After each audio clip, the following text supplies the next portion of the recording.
They said she'd never walk again. They said love wasn't meant for broken things.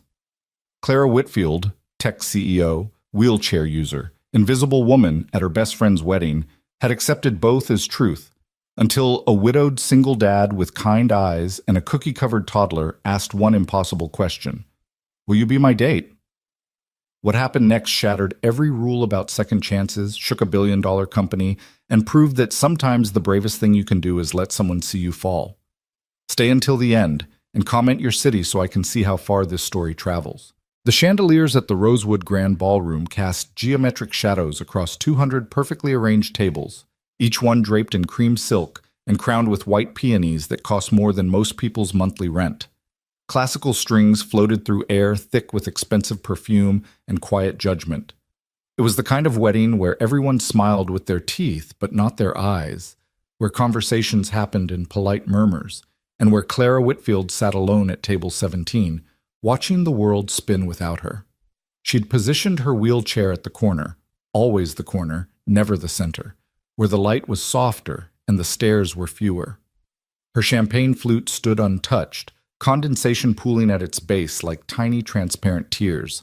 The bubbles had long since gone flat. Just like her, she thought bitterly, then immediately hated herself for the self-pity. Clara was 32 years old and looked like she'd stepped out of a Forbes cover shoot even now, dark hair swept into an elegant updo, diamond studs that caught the light with every slight movement of her head, a midnight blue dress that cost $4,000 and had been tailored specifically to drape beautifully over legs that no longer worked the way they used to. She was beautiful in the way that made people uncomfortable, too polished, too perfect, too clearly trying to prove something. Her best friend Melissa was getting married. Melissa, who'd been her college roommate, her business partner in their first failed startup, her maid of honor when Clara had planned her own wedding 3 years ago. The wedding that never happened. The one that got canceled 2 weeks after the car accident that had crushed Clara's spine, shattered her pelvis, and sent her fiancé running faster than doctors said she'd ever walk again. He just couldn't handle it, people had whispered, thinking Clara couldn't hear. Some men aren't built for that kind of burden. Burden. The word had carved itself into her psyche like initials in wet concrete. She'd built her company, Whitfield Technologies, from a hospital bed, turned pain into productivity, transformed her grief into an empire worth $800 million. She'd been on magazine covers, given TED Talks, inspired thousands. She was the poster child for overcoming adversity, for turning tragedy into triumph. But none of that meant anything at a wedding where everyone else came in pairs. Across the room, Melissa floated in her wedding dress like something out of a fairy tale, her new husband's hand pressed against the small of her back with casual ownership. They'd done their first dance, an elaborate choreographed number that had everyone recording on their phones. Clara had clapped politely, her hands making hollow sounds that got lost in the applause. Clara, oh my God, you look amazing! She looked up to find Jennifer Morrison, another college friend, wobbling over in heels too high for her coordination level. Jennifer's husband trailed behind, looking vaguely embarrassed. Thank you, Clara replied automatically, smile fixed. You look beautiful too. I can't believe you came alone. Jennifer's voice pitched high with alcohol and tactlessness. I mean, I just think it's so brave. Like, you're so independent. I could never. Right, honey? Her husband made a non-committal sound and steered Jennifer toward the bar before she could continue. Clara's smile never wavered. She'd perfected it over 2 years. The gracious acceptance of pity disguised as admiration. The thank you for noticing my bravery when what she wanted to scream was, I'm lonely, not inspiring. She checked her phone. 8:47 p.m. The reception had started at 6. She could reasonably leave in another hour without seeming rude. She'd already done her duty, showed up, congratulated the bride, proved she was happy and whole and absolutely fine with her best friend moving into a life phase Clara would never reach. Marriage. Children. Normal. She was staring at her phone, debating whether to call her driver early, when she heard it. Daddy, that lady has a cool chair. The voice was high and clear, cutting through the orchestral arrangement like a silver bell. Clara looked up to find a little girl, couldn't have been more than 3, standing 5 feet away, pointing directly at her with a cookie clutched in her other hand. The cookie was enormous, nearly the size of the child's face, with chocolate chips that looked like they were trying to escape. "Maya, we don't point," came a male voice, gentle but firm. "Remember?" The man who appeared behind the little girl looked like he'd gotten dressed in the dark during an earthquake. His gray shirt was wrinkled, his tie slightly crooked, his hair sticking up on one side like he'd been running his hands through it. He had the exhausted eyes of every single parent Clara had ever seen, the kind that said, "I haven't slept properly in 3 years, but I'm still here, still showing up, still trying." "Sorry," he said to Clara, one hand on his daughter's shoulder. "We're still working on social awareness and volume control. Mostly volume control." But the little girl, Maya, wasn't deterred. She took 3 steps closer, cookie crumbs falling like snow. "Is your chair fast? Can it go super fast?" Clara felt something crack in her chest, just slightly. Not the familiar fracture of pity or condescension, but something else. Curiosity, maybe. Pure, unfiltered, 3-year-old curiosity without judgment. "Pretty fast," Clara heard herself say. "Not superhero fast, but faster than walking." "Cool." Maya's entire face lit up. Then, with the fearlessness only toddlers possess, she walked right up to Clara and held out the cookie. "Want some? Daddy says sharing is nice." The man, the father, looked mortified. "Maya, you can't just... The lady might not want..." "It's okay," Clara said, surprising herself. She broke off a small piece of the cookie. It was still warm, melting chocolate smearing her fingers. "Thank you. This is delicious." Maya beamed like she'd just brokered world peace. The man stepped forward, extending a hand. Up close, Clara could see he was probably in his mid-30s, with laugh lines around his eyes despite the exhaustion. "Daniel Ross. And you've met Maya, apparently. I'm really sorry about Clara Whitfield." She shook his hand, noting the calluses on his palm. Not office hands. "And don't be. She's lovely." "She's persistent," Daniel corrected, but his voice was warm. "We're friends of the groom. Well, sort of. I designed the playground at his community center. He invited half the neighborhood." He glanced around the ballroom with visible discomfort. "We're slightly out of our element." Clara followed his gaze, seeing the room suddenly through his eyes. The excess, the formality, the performance of it all. "You and me both," she admitted quietly. Something shifted in his expression. Recognition, maybe. Like he'd heard what she didn't say. Maya had climbed onto the chair next to Clara's, swinging her legs and humming something that might have been the Frozen theme song. Daniel moved to redirect her, but Clara waved him off. "She's fine. Honestly, she's the first person tonight who's talked to me like I'm not a TED Talk waiting to happen." Daniel's eyebrows rose slightly. "You're that Clara Whitfield. Whitfield Technologies. The autonomous vehicle accessibility features." "Guilty. Maya's grandmother uses your app, the one that maps wheelchair-accessible routes." He pulled out the chair across from Clara, sitting without asking permission. It was oddly refreshing. "She says it's changed her life. She has MS." "I'm glad it helps." Clara meant it. That app had been born from rage, from every restaurant with steps, every subway station with broken elevators, every building that treated accessibility as an afterthought. "Though I'm guessing you didn't come over here to talk about software." "No." Daniel glanced at his daughter, who was now trying to feed cookie crumbs to one of the table's flower arrangements. "Maya, flowers don't eat cookies." "No, I came over because Maya saw you sitting alone and asked why the cool chair lady didn't have anyone to talk to. And I realized I was sitting alone too, hiding from small talk at the bar, and thought maybe we could be alone together. If that's not too weird." It was weird. It was completely weird. But it was also the first honest thing anyone had said to her all night. "Your wife?" Clara asked, noting the absence of a ring but not wanting to assume. "Left when Maya was 8 months old."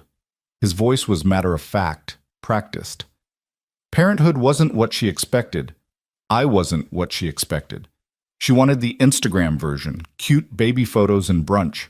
The reality of diapers and sleep deprivation and a kid who needed specialists and early intervention therapy. He trailed off. She decided she'd rather not. Clara heard the story beneath the story, the abandonment, the judgment, the sudden solo navigation of a life that was supposed to be shared. "I'm sorry," she said. "Don't be. Maya and I are better off." He said it like he'd said it 1,000 times, like he needed to believe it. "What about you? Husband, partner, someone who'll show up later and wonder why his date is eating cookies with strangers?" "No." The word came out flatter than Clara intended. "There was someone, before." She gestured vaguely at her legs. After the accident, he decided he'd signed up for a different life. Clean exit, very civilized. He even left the ring.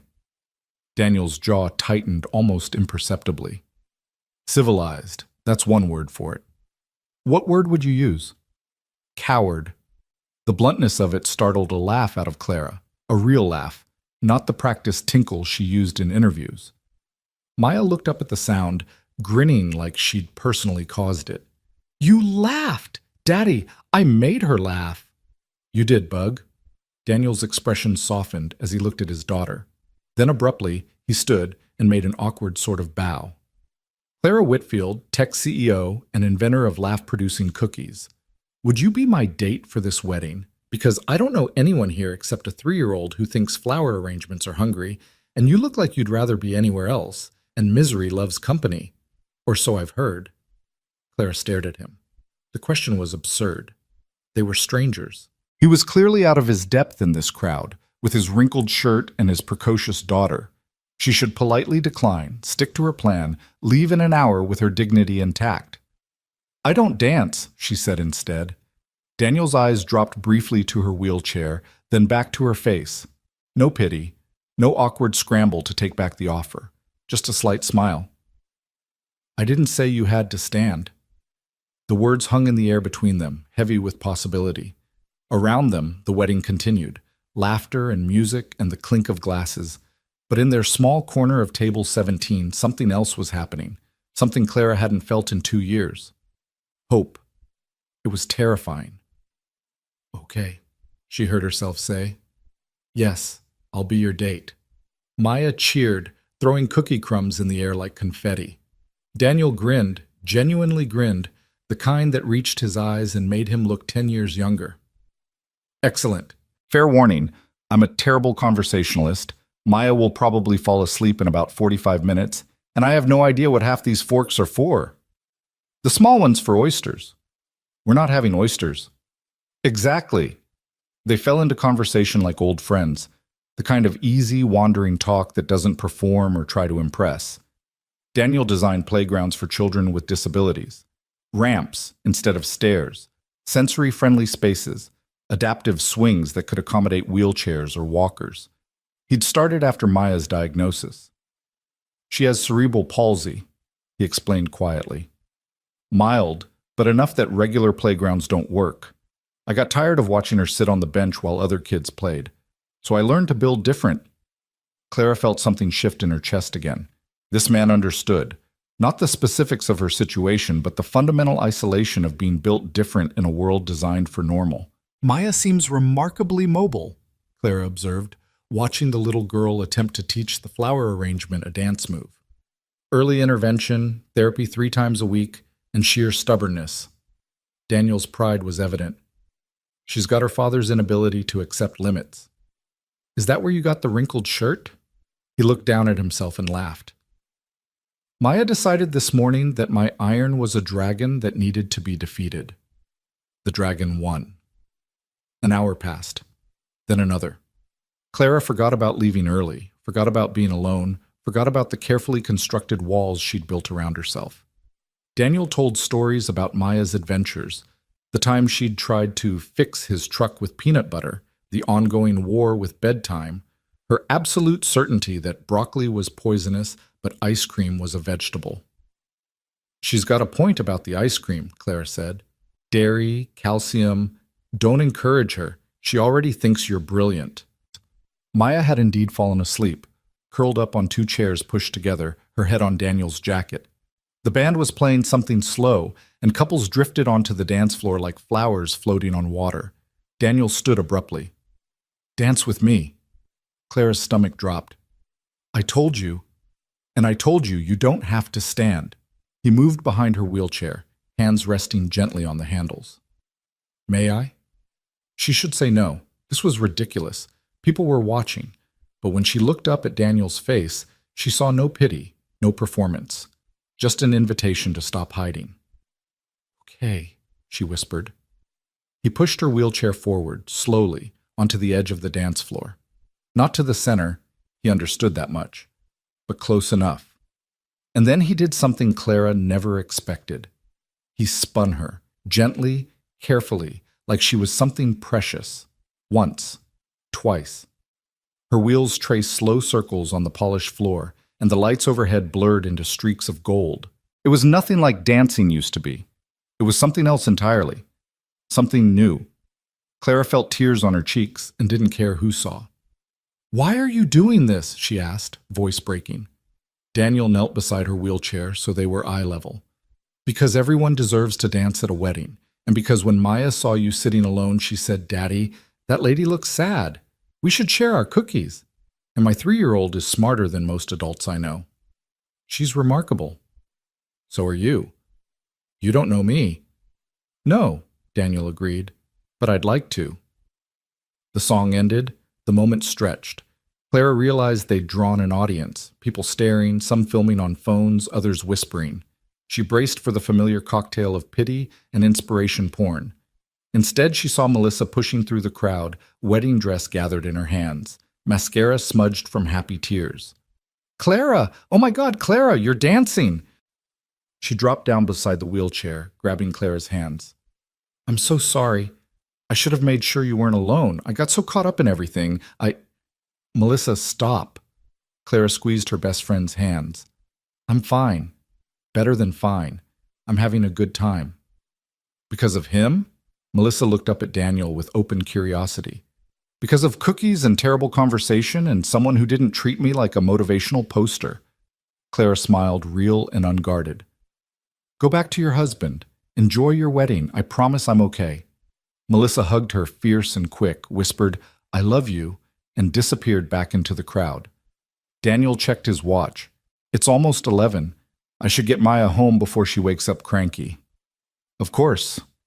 They moved toward the exit together, Daniel pushing Maya's sleeping form in a collapsed stroller he'd retrieved from coat check, Clara navigating beside them. Outside, the night air was cool and sharp, clearing Clara's head. "This was," Daniel started, then stopped. "I don't usually do this, talk to strangers, crash dance floors." "Neither do I," Clara admitted. "Except cookie bribes from toddlers." She's very persuasive. She gets it from her father. Daniel smiled, but it faded quickly. "Can I be honest about something? Please." "When I saw you sitting alone, I thought, here's someone who knows what it's like. To be invisible in a crowded room, to have people look through you instead of at you. I'm not comparing our situations," he added quickly. "I just mean, loneliness recognizes loneliness." Clara's throat tightened. "Yeah, it does. So maybe, could I buy you coffee sometime? No pressure, just two lonely people being slightly less lonely together." She should say no. She should protect herself. Daniel was clearly dealing with his own struggles. Single father, kid with special needs, probably barely making ends meet if he was designing playground equipment. And Clara's life was complicated enough without adding someone else's chaos to it. "Yes," she said instead. "I'd like that." They exchanged numbers. Daniel lifted Maya, still sleeping, and secured her in a car seat in a beat-up pickup truck that had definitely seen better decades. Before he climbed in, he turned back to Clara. "Thank you," he said simply, "for saying yes, for dancing, for letting Maya share her cookie. Thank you for asking." He drove away, taillights disappearing into the night. Clara sat in the parking lot for a long moment, watching the wedding continue through lit windows. Music and laughter spilled out into the darkness, but she didn't feel excluded anymore. She felt possible. Her phone buzzed. A message from an unknown number. Maya drew a picture in the car. 3 stick figures. "Says it's us. Might be the best thing I've seen in months. Daniel." The attached photo showed a child's drawing. 3 figures holding hands. One with wheels, one tall, one tiny, one above them, in messy letters, U.S. Clara saved the image and drove home, hands steady on her wheelchair's controls, heart unsteady in ways she'd forgotten were possible. She didn't know it yet, but that single evening, that one dance, had cracked something open in her carefully controlled life. The walls she'd built were showing their first fractures, and for the first time in 2 years, Clara didn't want to repair them. She wanted to see what happened when they finally fell. The drawing arrived at Clara's office 3 days later. Not digitally, though Daniel had already sent her the photo. This was the original, crayon on printer paper, carefully placed in a clear plastic sleeve and delivered by courier to the 42nd floor of the Whitfield Technologies building. Clara's assistant brought it in with the morning correspondence, eyebrows raised in question. "Personal delivery," Jennifer said, setting it on Clara's desk between quarterly reports and acquisition proposals. The courier said it was urgent, though I'm not sure what's urgent about. She tilted her head, studying the stick figures. "Is that you?" Clara's fingers traced the plastic covering. The figure on the left had careful brown scribbles for hair and 2 blue circles for wheels. The middle figure was tall with yellow hair. The smallest had curly black marks and what might have been a cookie in one hand. "Yes," Clara said softly. "That's me." Jennifer waited for more explanation, didn't get it, and retreated with a curious glance. Clara propped the drawing against her computer monitor where she could see it while she worked. Throughout the morning, through video conferences with investors and heated debates with her development team about the next product launch, her eyes kept drifting back to those 3 simple figures. US. She'd built an empire on the principle that accessibility wasn't charity, it was good business. Whitfield Technologies had revolutionized autonomous vehicles with features designed for disability from the ground up, not tacked on as afterthoughts. Voice-controlled navigation, wheelchair-compatible interiors, route planning that accounted for accessible entrances and elevators. The technology had made her rich and famous in equal measure. But sitting at her minimalist desk overlooking the city, surrounded by evidence of her success, Clara felt the loneliness that had been her constant companion since the accident. She'd told herself it was enough, the work, the impact, the legacy. She'd convinced herself that wanting more was greedy, that someone like her should be grateful for what she had. Then a wrinkled single dad and his cookie-wielding daughter had appeared at a wedding and reminded her that maybe, just maybe, she was allowed to want more than survival.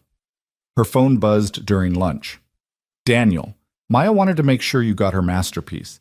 She's been asking when we can see the cool chair lady again. Coffee this weekend? I promised to bring better cookies." Clara stared at the message for a full minute. Her therapist, the one she'd stopped seeing 6 months ago because she was fine, would have called this a pivotal moment. The choice between safety and risk, between the familiar isolation and the terrifying possibility of connection. She typed back, "Saturday, 10 a.m. There's a cafe near the waterfront, Harborview, fully accessible, and the coffee doesn't taste like regret." His response was immediate. "Perfect. Maya will bring her art supplies. Fair warning, she's decided you need more portraits." Saturday arrived wrapped in October sunshine and the smell of fallen leaves. Clara dressed carefully, jeans and a soft sweater, casual enough to suggest this wasn't a big deal while still looking put together. She hated how much thought she'd put into the outfit, hated more that she'd changed 3 times. The cafe was one she'd discovered shortly after the accident, during the dark months when leaving her apartment felt like climbing Everest. It had wide aisles, tables with removable chairs, and an owner who'd once told Clara that his sister used a wheelchair, and he'd be damned if his cafe wasn't somewhere she could feel normal. Daniel and Maya were already there when Clara arrived, seated at a corner table near the window. Maya spotted her first and launched herself across the cafe with the subtlety of a small hurricane. "Cool chair lady, you came. Daddy said you would, but I wasn't sure because sometimes grown-ups say things and then forget, but you didn't forget." The words tumbled out in a breathless rush as Maya grabbed Clara's hand. "I brought markers. Want to color?" "Maya, breathe," Daniel said, appearing behind his daughter with 2 coffee cups and an expression of fond exasperation. "Remember personal space?" "It's okay," Clara said, and meant it. There was something wonderfully uncomplicated about Maya's enthusiasm. No awkwardness, no careful navigation of what was appropriate to say. just pure, unfiltered excitement. They settled at the table, Maya immediately spreading out a collection of markers that looked like they'd been through a war, Daniel sliding a latte across to Clara. "Vanilla?" she asked, surprised. "You ordered it at the wedding. I have an excellent memory for useless details." He took a sip of his own coffee, black, no sugar. "It's a dad superpower. I can tell you exactly what Maya ate for breakfast on any given Tuesday for the past year, but I couldn't tell you where I put my keys this morning." "They were in the fruit bowl," Maya supplied, without looking up from her drawing. "You put them there when you were making my sandwich." "See? She's the one with the real memory." Clara watched them together, the easy rhythm of their interaction, the way Daniel's whole face softened when he looked at his daughter. There was exhaustion there, yes, but also fierce love and determination. "How old were you when she was born?" Clara asked. 32. "Old enough to know better, young enough to think I knew everything." Daniel's smile was wry. "Her mother and I weren't married. We'd been together for 2 years, talked about the future in vague terms. When Maya came along earlier than planned," he trailed off, watching his daughter color. "Some people rise to challenges. Some people run. Turns out I married the running type." "She doesn't see Maya?" "Christmas cards with $50 bills, occasional texts asking for photos she can show her new friends. She lives in California now with a venture capitalist who doesn't want kids." His voice was carefully neutral. "Maya asks about her sometimes. I tell her that some people love differently, and that's okay, that our family is just right the way it is." Maya held up her drawing, another stick figure portrait, this one with Clara wearing a crown. "You're a queen," she announced. "Queens are important." "What makes me a queen?" Clara asked, genuinely curious. "You're pretty and you have a fancy chair, and Daddy said you're really smart and help people." Maya returned to her coloring with the same focus she'd brought to the cookie demolition at the wedding. "Also, you're nice to me." Clara felt her throat tighten. "You're pretty easy to be nice to." They spent 2 hours in that cafe. Daniel told stories about his work, the playground he was currently designing for a school in the South Side, the ongoing battle with city permits, the kids who'd send him drawings of their dream play structures. Clara found herself talking about things she normally kept buried: the accident itself, the months of physical therapy, the slow realization that her old life was gone and she'd have to build a new one from scratch. "The hardest part wasn't the physical stuff," she admitted. "I mean, that was hell. But I could measure progress there, how many feet I could transfer, how long I could stand with assistance. The hardest part was the people. Everyone had this narrative they wanted to fit me into: inspiration, tragedy, brave warrior. They couldn't just let me be angry or sad or complicated." Daniel nodded slowly. "Maya's diagnosis was like that. Everyone wanted to tell me she was a blessing, a gift, that I'd been chosen for this. And I love her more than anything." He glanced at his daughter, who was now drawing what appeared to be a dragon. "But can I tell you a secret?" "Please." "Sometimes I'm furious. Not at her, never at her, but at the universe, or God, or whatever cosmic force decided my kid would have to work 3 times as hard for things other kids get easily. At her mother for walking away. At every building with stairs and no ramp, every doctor who talks to me like Maya's not in the room, every kid who stares and parents who yank them away like cerebral palsy is contagious." He stopped, took a breath. "Sorry, that got heavy." "No." Clara reached across the table, surprising herself by taking his hand. "That's the most honest thing anyone said to me in months. Everyone wants sanitized emotions, acceptable grief, but real life is messy and complicated, and sometimes you're just angry at stairs." Daniel's laugh was startled and genuine. "Exactly. Angry at stairs. That should be a support group. I'll start a nonprofit. I'll design the logo." Maya looked up from her drawing. "Why are you holding hands?" Both adults froze. Clara started to pull away, but Daniel's fingers tightened briefly before releasing. "Because sometimes friends hold hands," he told his daughter calmly. "Are you friends now?" Daniel looked at Clara, eyebrow raised in question. She found herself smiling, real and unguarded in a way that still felt foreign. "Yeah," Clara said. "I think we are." The morning stretched into afternoon. They ordered sandwiches, then pastries. Maya cycled through enthusiasm, tiredness, and a brief meltdown about sharing markers before settling into drowsy contentment in her father's lap. Daniel ran his hand through her hair absently while debating with Clara about architecture and urban planning. The problem is that accessibility gets treated as compliance, Clara argued. Check the box, meet the minimum standard, move on. Nobody thinks about the experience. Exactly what I fight with every project. Daniel's passion came through in his gestures, his voice. I can build a ramp, but if it's at the back entrance by the dumpsters, what message does that send? You're welcome here, but only through the trash. Or elevators that break constantly and nobody fixes them urgently because the stairs work fine for most people. Or accessible parking spots that are too narrow for van ramps. They were drawing stares, Clara realized suddenly.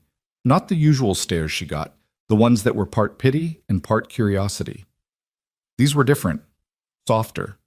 People were seeing two adults engaged in animated conversation, a child dozing peacefully, something that looked almost like a family. The thought should have terrified her. Instead, it felt like possibility. I should get Maya home, Daniel said reluctantly as his daughter's eyes drooped closed. Nap time is non-negotiable in our house. They gathered Maya's markers, Daniel's jacket, the stack of drawings Maya had produced.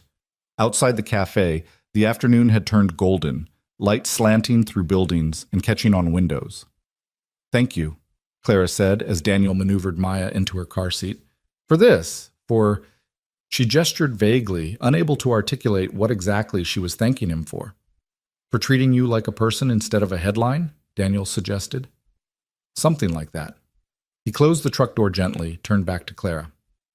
Can I ask you something that might be inappropriate? Her heart jumped. Okay. Do you ever wish people would just be honest? Stop dancing around things? Because I've spent 3 years having people carefully not mention Maya's disability, or my situation, or the fact that I'm clearly hanging on by a thread most days. And it's exhausting, the performance of being fine. Clara felt something unlock in her chest. Yes. God, yes, I'm so tired of being inspiring. I just want to be real. Then let's make a deal. Daniel extended his hand formally. No performance, no pretending we're not struggling, just honest, whatever that looks like. She shook his hand, holding on longer than strictly necessary. Deal. Good. In that spirit, I really want to see you again, not just coffee, but I'm terrified because I come with a lot of complications. A kid who needs extra attention and therapy and patience, an ex who might resurface at the worst moment, a bank account that laughs at the idea of fancy restaurants. And I haven't dated since Maya was born because who wants to sign up for this life? The vulnerability in his voice nearly broke her. You want honesty? I'm terrified too. Because men see the wheelchair and decide I'm too much work, too complicated, too broken. And I've convinced myself that's fine, that I don't need that part of life. But then you showed up at a wedding and asked me to dance, and I remembered what wanting feels like. And it's terrifying because wanting means you can lose. They stood in the parking lot, surrounded by the mundane sounds of Saturday afternoon, cars passing, distant laughter, a dog barking somewhere. Nothing romantic or cinematic, just two damaged people being honest with each other. So we're both terrified, Daniel said finally. Completely. Want to be terrified together? See what happens? Clara thought about her carefully constructed life, the walls she'd built, the safety of isolation. Then she thought about Maya's drawing, about dancing at a wedding, about the way Daniel had looked at her like she was interesting instead of inspiring. Yes, she whispered. Let's be terrified together. His smile was sunrise bright. Can I text you later? After I get the tornado down for her nap? I'd like that. He left then, driving away in his beat-up truck with his sleeping daughter. Clara sat in the parking lot for a long moment, feeling something unfamiliar in her chest. Hope. Dangerous, fragile, absolutely terrifying hope. Her phone buzzed. A message from Daniel. Made it home. Maya woke up long enough to say, "You're her favorite person now. You've been promoted from cool chair lady to Princess Clara." Apparently the crown in her drawing made it official. Clara laughed out loud in her empty car and typed back, "I've always wanted to be royalty. Tell her I accept the position. She says princesses need to come to dinner. How's Tuesday?" Tuesday works. Fair warning, dinner at our place means frozen pizza and Maya's running commentary on everything. Not exactly fancy. Sounds perfect. And somehow, impossibly, Clara meant it. The days between Saturday and Tuesday moved both too fast and too slow.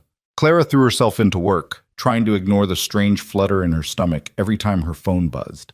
They texted constantly, Daniel sending photos of Maya's latest art projects, Clara sharing stories from disastrous board meetings, both of them trading messages late into the night after Maya was asleep.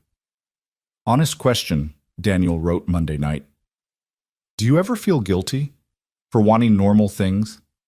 I catch myself dreaming about simple stuff, sleeping past 6 a.m., having a conversation that isn't interrupted every 30 seconds, dating someone without having to explain my entire life history first. And then I feel like a terrible father. Clara stared at the message for a long time before responding. Every day. I feel guilty for being frustrated when people stare, for being angry that my body doesn't work the way it used to, for wanting someone to see me as more than my wheelchair. We're allowed to want things, Daniel. That doesn't make us bad people. It makes us human. You're wise, Princess Clara. I'm just well practiced at 3 a.m. existential spiraling. We should start a club. Angry at stares and existential spiraling. Our membership would be huge. Tuesday arrived with rain and unseasonably cold wind. Clara changed outfits 4 times again, finally settling on jeans and a sweater that looked casual but had cost more than she wanted to admit. She programmed Daniel's address into her car's navigation system. He lived in a neighborhood she didn't know well, on the far side of the city where houses were smaller and closer together. The drive took 40 minutes in traffic. Clara's nerves ratcheted up with every mile, her mind spinning out scenarios. What if this was a mistake? What if she didn't know how to interact with a child for more than an hour? What if Daniel's house wasn't accessible and she couldn't even get inside? But when she pulled up to the address, she found a small bungalow with a ramp, clearly hand-built, leading to the front door. The yard was mostly dirt with a few struggling patches of grass, and a tricycle lay abandoned near the steps. Not what she was used to, not polished or perfect. It was real. Daniel answered the door before she could knock, Maya already pushing past him to grab Clara's hand. Princess Clara, come see my room. I made you another picture. Daddy made pizza, and it's only a little burned. Maya, let her get inside first, Daniel said, but he was smiling. His hair was damp like he'd showered recently, and he'd changed into a clean shirt. The effort was endearing. The house was small, living room, kitchen, 2 bedrooms visible down a short hallway. It was cluttered in the way homes with children always are. Toys in corners, drawings covering the refrigerator, a pile of laundry on the couch that Daniel quickly moved. But it was clean and warm, and it smelled like tomato sauce and something baking. Welcome to chaos, Daniel said. Fair warning, Maya's been watching princess movies all afternoon and is convinced you need a proper throne. He gestured to the dining table where Maya had apparently constructed something out of pillows and a kitchen chair. Clara felt her eyes sting with unexpected emotion at the thoughtfulness. It's perfect, she said, and meant it. Dinner was exactly as advertised. Frozen pizza supplemented with salad Daniel had clearly thrown together last minute, juice boxes for Maya, cheap wine for the adults. They ate at the small table with Maya between them, the little girl providing a running commentary on everything from her day at preschool to why broccoli was definitely poisonous despite what her daddy said. And then Tyler said, I run funny, but Miss Jennifer said everyone runs different, and that's okay, and Tyler had to say sorry, but I don't think he meant it because he didn't look at me when he said it. Clara watched Daniel's jaw tighten almost imperceptibly. Did it hurt your feelings when Tyler said that? He asked gently. Maya shrugged, suddenly focused on her pizza. A little. I do run funny. Different than other kids. Different isn't funny, Clara said before she could stop herself. Both Rosses looked at her. It's just different. I move different than a lot of people too. Doesn't mean I'm funny. Just means I'm me. Maya considered this seriously. Do people say mean things to you? Sometimes. What do you do? Clara thought about all the inspirational answers she was supposed to give, about rising above, about not letting others define you. But they'd made a deal about honesty. Sometimes I cry, she admitted. Sometimes I get really angry.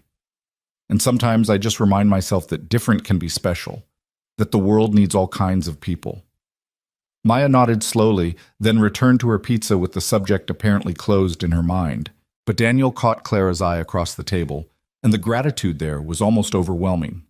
After dinner, Maya insisted on showing Clara her room, a small space painted pink and covered in more drawings, stuffed animals, and what appeared to be a collection of rocks. Maya explained the significance of each one with the gravity of a museum curator. This one's from the park. This one's from Grandma's house. This one I found in the parking lot, and Daddy said it was just gravel, but I like it anyway. They're beautiful, Clara said, examining a particularly gray piece of concrete. You have excellent taste in rocks. Daniel leaned against the door frame, watching them. Bath time in 10 minutes, Bug. Start picking out pajamas. Can Princess Clara stay for bath time? I think that's probably private time, Clara said gently. But I'll be here when you're done, okay? Maya accepted this with surprising grace and began the apparently elaborate process of selecting pajamas. Daniel led Clara back to the living room where they collapsed onto opposite ends of the couch. Thank you, he said quietly, for what you said at dinner about being different. She doesn't talk about it much, the stuff kids say, but I know it hurts. Kids can be cruel. Adults too, just more subtle about it. How do you handle it? The staring, the comments?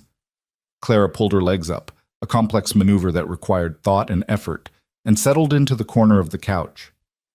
Badly, mostly. I've gotten better at the public face, the smile, the gracious response. But privately?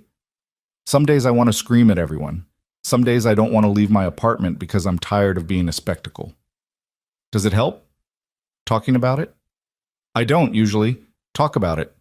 She studied his face, the genuine interest there. Everyone wants the triumph narrative. I overcame, I'm stronger now, disability made me better. But the truth is messier. Some days I have overcome. Some days I'm still angry it happened. Both things are true. Daniel nodded slowly. Maya's mother used to tell me I was too negative, that I needed to embrace the journey, find the blessing.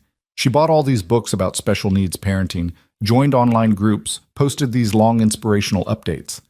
He laughed, but there was no humor in it. Then she left. Turns out it's easier to perform positivity than actually live it. I'm sorry she did that to you, to both of you. We're better off, he said again, like a mantra. Then quietly, most days I believe that. The bathroom door opened, and Maya emerged in princess pajamas, hair damp and smelling like strawberry shampoo. She climbed onto the couch between them without asking, burrowing into her father's side. Story time, she announced. What about Princess Clara? Daniel asked. Maybe she needs to go home. Stay, Maya said, grabbing Clara's hand with her small, damp one. Please, Daddy's good at stories. He does all the voices. Clara looked at Daniel, found him studying her with an expression she couldn't quite read. Question? Hope. Uncertainty. I'd love to stay, she said. They read 3 books, Daniel doing voices that made Maya giggle and Clara laugh, the little girl's energy gradually winding down until she was heavy-lidded and yawning. When the 3rd book ended, Maya was already half asleep.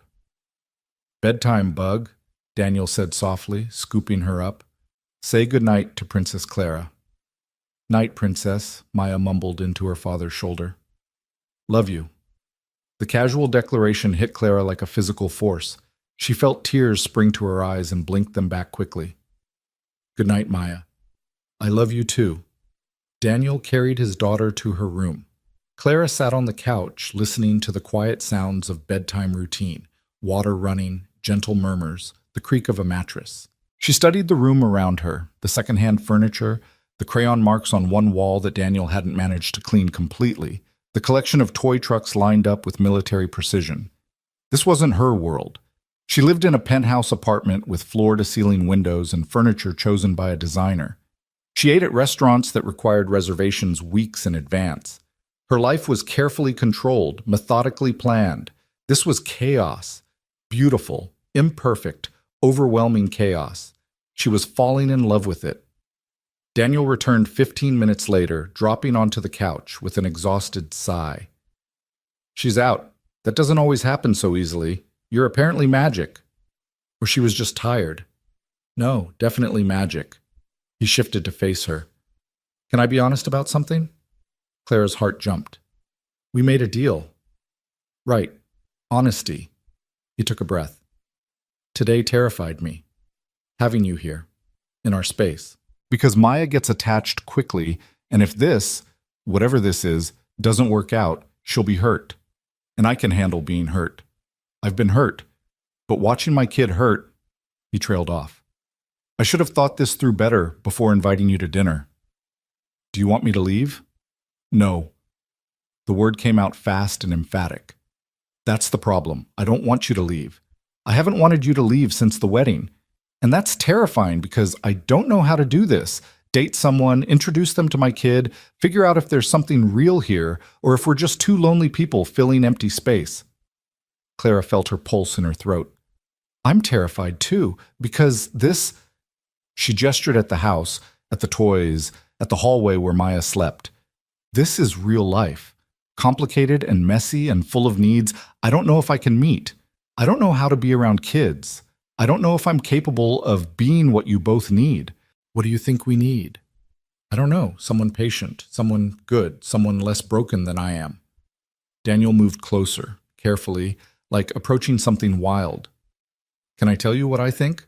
From my extremely biased perspective? She nodded, not trusting her voice. I think Maya needs someone who treats her like a person, not a diagnosis. Someone who tells the truth instead of patronizing her. Someone who says, I don't know, instead of pretending to have all the answers. He paused. And I need someone who understands that life is hard and complicated, and sometimes you're just angry at stairs. Someone who doesn't expect me to be fixed or healed or over it. Someone real. That's a low bar, Clara whispered. You'd be surprised how rare it is. His hand found hers on the couch between them.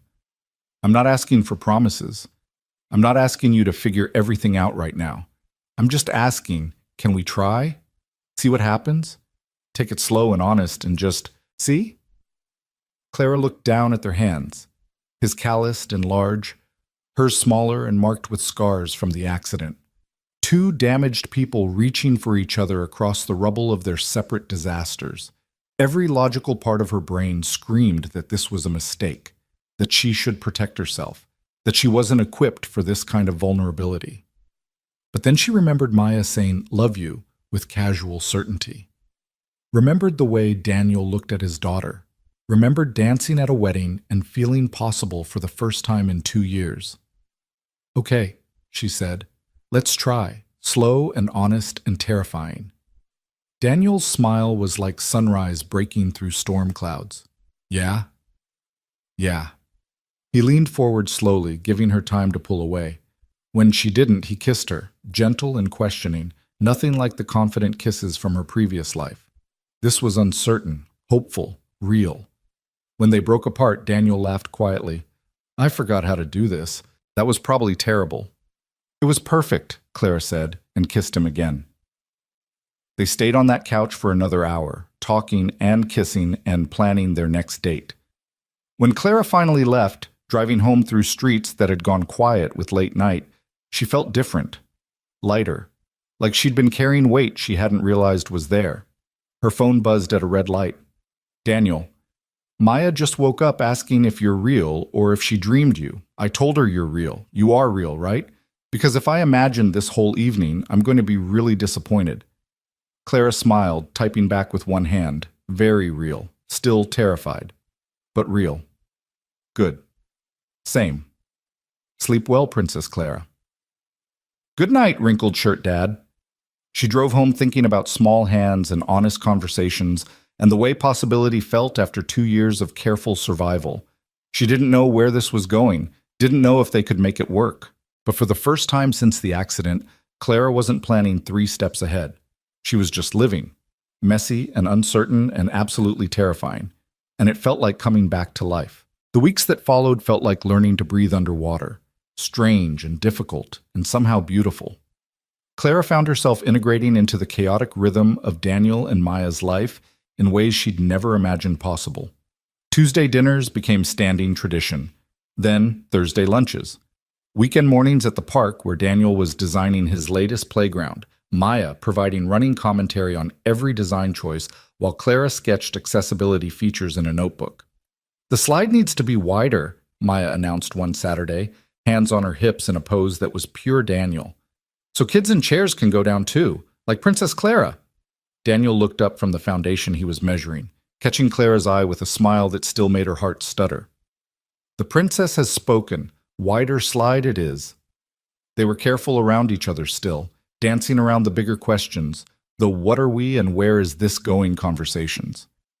But there were moments, his hand finding hers while Maya dozed in the truck, her head on his shoulder during movie nights after Maya was asleep. Kisses that started gentle and turned desperate before one of them pulled back, remembering the sleeping child down the hall and the fact that they'd promised to take this slow.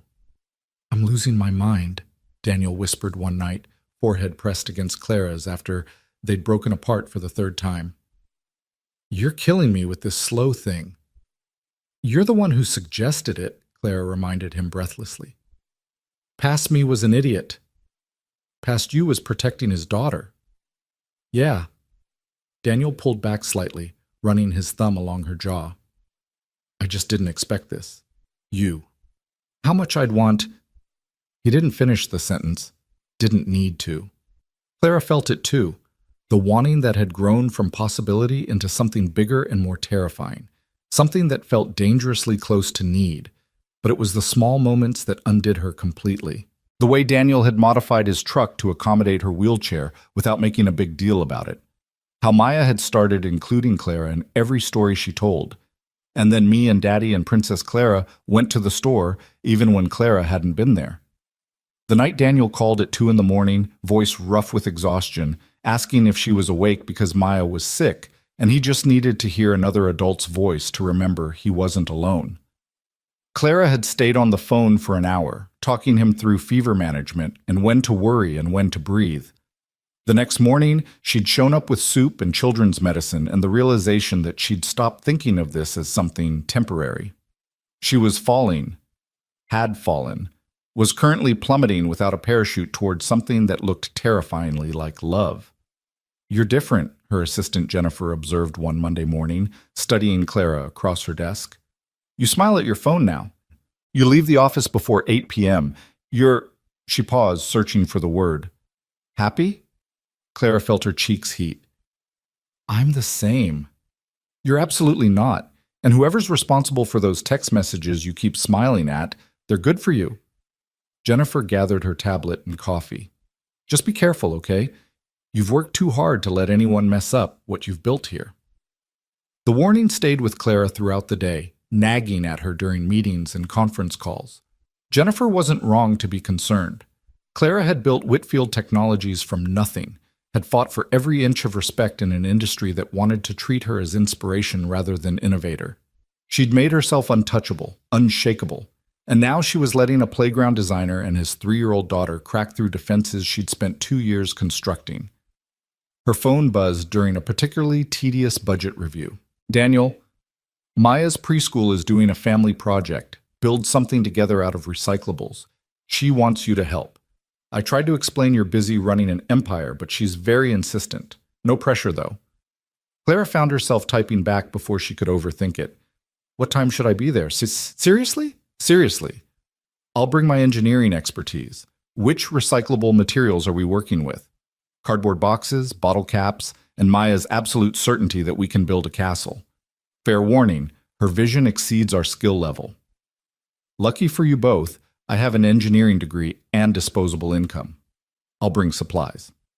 She showed up at Daniel's house that evening with 2 bags from a craft store and a third filled with Chinese takeout. Maya met her at the door with a shriek of delight that probably violated noise ordinances. "You came! Daddy said maybe you were too busy, but I knew you'd come because princesses help with castles." The castle project consumed 3 hours, most of the living room floor, and resulted in a structure that defied both physics and good taste. Maya directed operations like a tiny general, while Daniel and Clara tried to translate her vision into something that wouldn't collapse immediately. "It needs towers," Maya insisted. 4 towers, and a bridge, and a place for the dragon." I thought this was a castle for princesses, Daniel said, attempting to hot glue a toilet paper roll to a cereal box. Princesses and dragons. They're friends in my castle.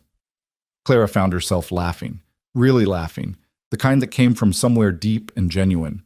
She was sitting on the floor covered in glitter and glue, helping a 3-year-old build a structurally unsound castle, and she couldn't remember the last time she'd felt this light. What? Daniel asked, catching her expression. Nothing. Just 6 months ago, I was giving a keynote speech about the future of autonomous vehicles to 1,000 people. And now I'm negotiating Dragon Princess Détente via cardboard architecture. Regretting your life choices? She looked at Maya, who was narrating an elaborate story about the dragon's backstory while decorating a bottle cap with marker. Then at Daniel, who had glitter in his hair and was watching her with an expression that made her heart ache. Not even a little bit, Clara said softly. Something shifted in Daniel's face, a decision made, a line crossed. Maya Bug, can you go wash your hands? You're about 90% glue at this point. Maya examined her sticky fingers and agreed, wandering toward the bathroom while singing something about dragons. The moment she was gone, Daniel moved closer to Clara. I need to say something, and I'm probably going to say it badly because I'm terrible at this, but it's been eating at me for weeks, and I just... He stopped, started again. I'm falling in love with you. Maybe already have fallen. And I know we said slow and careful and protect Maya, but I can't keep pretending this is casual when every time you leave I count the hours until I see you again. When Maya draws pictures of our family, and I want that to be real. When I'm lying in bed at night, imagining what it would be like to wake up next to you. Clara's breath caught. Daniel. Wait, let me finish before I lose my nerve. He took her hands, glitter-covered and trembling slightly. I know I'm not what you probably imagined. I live in a house that's falling apart. I drive a truck that's older than our relationship. I have a kid who needs extra everything, and an ex who could show up and cause chaos and approximately $17 in my savings account. But I'm asking anyway. I'm asking if there's a chance, any chance, that you could see a future with us. Because I see it. I see you here. I see Maya growing up knowing you. I see building something real. Water was running in the bathroom, Maya singing off-key. The castle sat between them, ridiculous and perfect. Clara felt tears on her cheeks and didn't wipe them away. I'm terrified, she whispered, because I see it too. And I don't know how to do this. Be part of a family, be responsible for a child's heart, risk everything I've built for something this uncertain. But yes, I want to try. I want the future you're describing, even though it scares me senseless. Daniel kissed her then, deep and certain, no hesitation. When Maya burst back into the room demanding they finish the castle, neither adult moved apart quickly. Maya looked between them, head tilted in consideration. Are you being mushy? She asked. Very mushy, Daniel confirmed. Okay, but the castle needs a roof still. They finished the castle as a family, that word hovering unspoken, but present in every glance, every touch, every moment.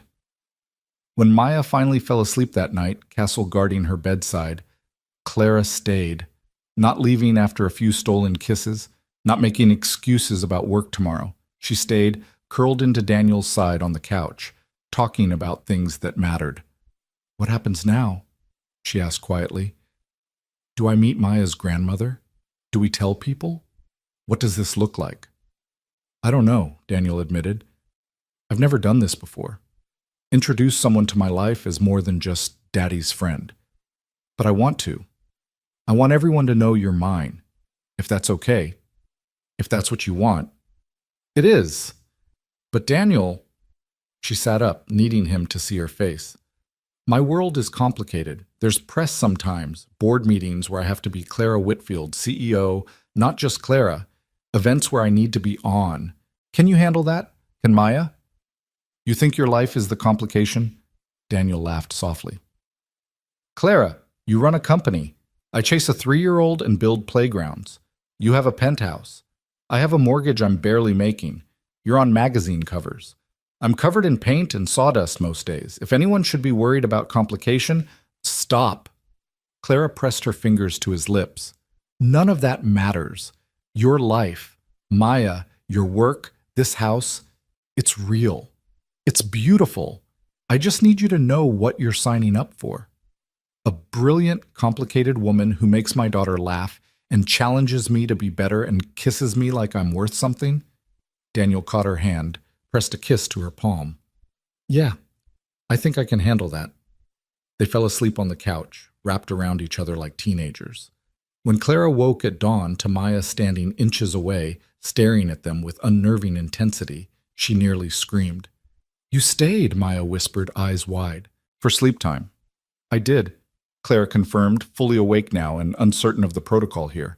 Is that okay? Maya considered this with the gravity of someone making a life-altering decision. Then she climbed onto the couch, wedging herself between Clara and her father, and announced, Now we're all together, like the picture I drew. Daniel stirred, opening one eye. Maya, it's 6 a.m. Why are you awake? Because Princess Clara is here and we need to make pancakes. She's never had our pancakes. I make terrible pancakes, Daniel warned Clara. They're a little burned, Maya agreed cheerfully, but we put lots of syrup. They made pancakes, lumpy, unevenly cooked, drowning in syrup. Maya narrated the entire process while Daniel and Clara moved around the small kitchen in a dance that was becoming familiar. When they sat down to eat, Maya between them at the table, Clara felt something settle in her chest.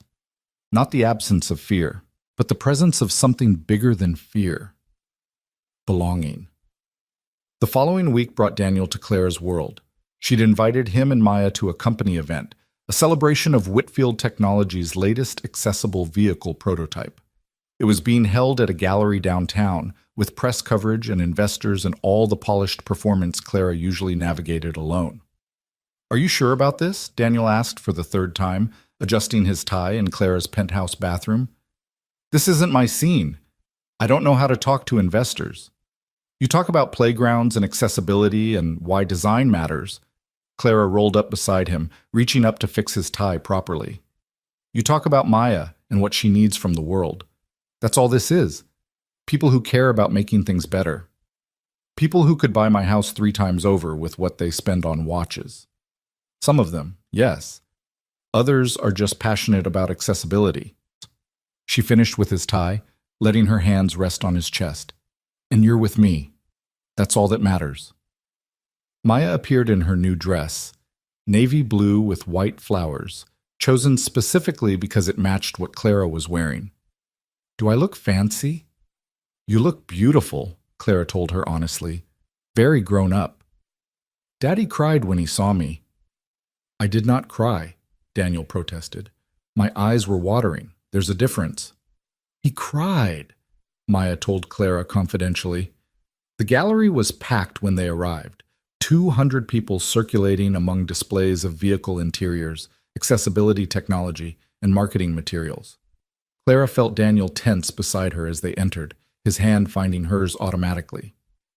Breathe, she murmured. You've got this. But within 5 minutes, Clara realized her mistake. This wasn't just a celebration. It was a performance. And she'd brought Daniel and Maya into the spotlight without fully preparing them for what that meant. Clara, darling! Patricia Chen, one of her biggest investors, swept over in a dress that cost more than Daniel's truck. And who is this? Her eyes raked over Daniel with barely concealed assessment, landing on Maya with practiced smile that didn't reach her eyes. Patricia, this is Daniel Ross and his daughter Maya. Daniel, Patricia Chen, she was one of our first major investors. A playground designer, I hear? Patricia's tone made it clear she'd already done research. How, quaint. And you brought your child? This directed at the event in general, like children were exotic animals unexpectedly loose. Maya, who'd been examining the vehicle displays with fascination, looked up at Patricia's tone. Even at 3, she could sense dismissal. Maya's very interested in design, Clara said evenly. Accessibility is often about understanding what children need. Of course.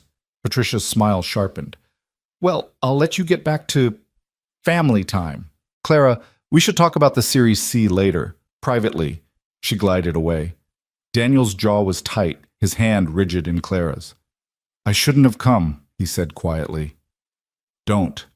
Clara squeezed his hand. She's like that with everyone. It's not personal. Felt pretty personal. Before Clara could respond, a photographer approached. Ms. Whitfield, can we get some photos with the prototype? It was routine. Clara posing with the vehicle, answering questions about features, but with Daniel and Maya standing awkwardly to the side, watching her perform, it felt different. Staged. Fake. She saw herself through their eyes, polished, untouchable, playing a role. The evening deteriorated from there. Maya grew tired and overwhelmed by the noise and crowds. Daniel tried to manage her meltdown quietly, but a 3-year-old having sensory overload in a silent gallery was impossible to hide. Clara watched people stare, saw the judgment in their eyes. The unspoken question, why would successful Clara Whitfield bring them here? I'm taking her outside, Daniel said tightly, Maya crying in his arms. I'm sorry, we're ruining your event. You're not... But he was already moving toward the exit, Maya's sobs echoing off the gallery walls. Clara started to follow, but her CFO caught her arm. Clara, the board members want to speak with you about Q4 projections. It'll just take a minute. A minute became 20. By the time Clara made it outside, Daniel had already loaded Maya into the truck. She was calmer now, curled in her car seat with her father's jacket over her. I'm sorry, Clara said, rolling up to the driver's side window. I didn't think... It's not your fault. Daniel's voice was flat. This is your world. I get it. We don't fit here, Clara. Maya needed quiet and patience, and we got stares and judgment. And you needed to be CEO Clara, not our Clara. I don't blame you, but I can't do that. Can't watch my kid feel like she doesn't belong. She belongs with me, Clara said desperately. You both do. In your life, maybe, but not in that. He gestured toward the gallery. Be honest. What did people think when they saw us? The handyman and his disabled kid crashing the fancy tech party? The words hit like physical blows because Clara had heard the whispers, seen the looks. Patricia Chen's expression had said everything. What is Clara Whitfield doing with them? I don't care what they think, Clara said, but her voice wavered. You should. You've built something incredible. I won't be the reason you lose respect or credibility or whatever it is people like Patricia decide matters. He started the truck. I need to get Maya home. I'll call you tomorrow. Daniel? Tomorrow, Clara. I need to think. He drove away, leaving Clara in the gallery parking lot surrounded by expensive cars and the sound of networking happening inside. She should go back in. Finish the event. Play her role. Instead, she sat in her car and cried for the first time since she'd met Daniel and Maya, because she'd been so focused on whether she could fit into their world that she'd never stopped to consider whether they could fit into hers, and tonight had proven what she'd been afraid of from the beginning. Maybe they couldn't. Her phone buzzed. Jennifer. Where are you? Board members are asking. Clara stared at the message, then at the gallery doors. Inside was everything she'd built. Her company. Her reputation, the life she'd fought for. But Daniel and Maya were driving away, and she couldn't shake the feeling that she'd just lost something infinitely more valuable than investor approval. She went back inside, smiled, networked, answered questions, performed flawlessly, and felt absolutely hollow doing it. Daniel didn't call the next day, or the day after. Clara gave him space, told herself he needed time to process, that this was just a bump, that they'd figure it out.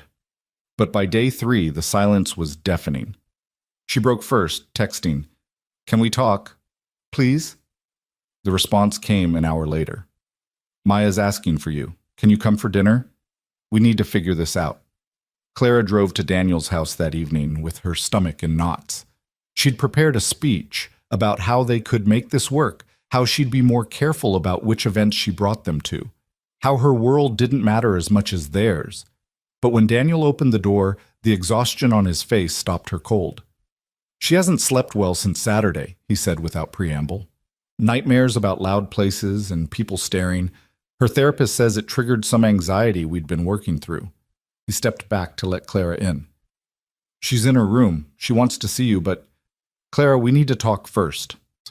They sat in the living room, the same couch, where they'd built a castle, where they'd fallen asleep together, where he told her he was falling in love. Now it felt like a courtroom. I can't do it, Daniel said quietly. The gallery, seeing Maya suffer because I was trying to fit somewhere we don't belong. I can't put her through that. She's 3. She doesn't understand why people looked at her like she was a problem. And I can't explain it without making her feel like she is a problem. She's not. I know that. You know that. But your world doesn't know that. To them, we're complications. The charity case CEO Clara is slumming with. And maybe that's unfair. Maybe I'm projecting my own insecurities. But I watched my daughter cry herself to sleep for 3 nights. And I can't. His voice cracked. I can't risk her heart on something that might not work. Clara felt tears streaming down her face. So what are you saying? I'm saying I don't know. I'm saying I love you. And that's terrifying because love isn't enough if our worlds are incompatible. I'm saying Maya asked me this morning if Princess Clara stopped liking her because she cried at the fancy party, and I didn't know how to answer. Can I see her? Clara asked through tears. Please? Daniel hesitated, then nodded. She's been asking for you. Maya's room was dark, except for a nightlight shaped like a moon. The little girl was sitting up in bed, clutching a stuffed bear and the drawings she'd made of their family. Princess Clara, she whispered when Clara rolled in. You came. Of course I came. Clara moved to the bedside, taking Maya's small hand. I'm sorry about the party, that it was scary and loud. Did I do something bad? No, baby, you didn't do anything wrong. Sometimes places are just too much. That's okay. Daddy said we might not see you anymore. Maya's voice was so small.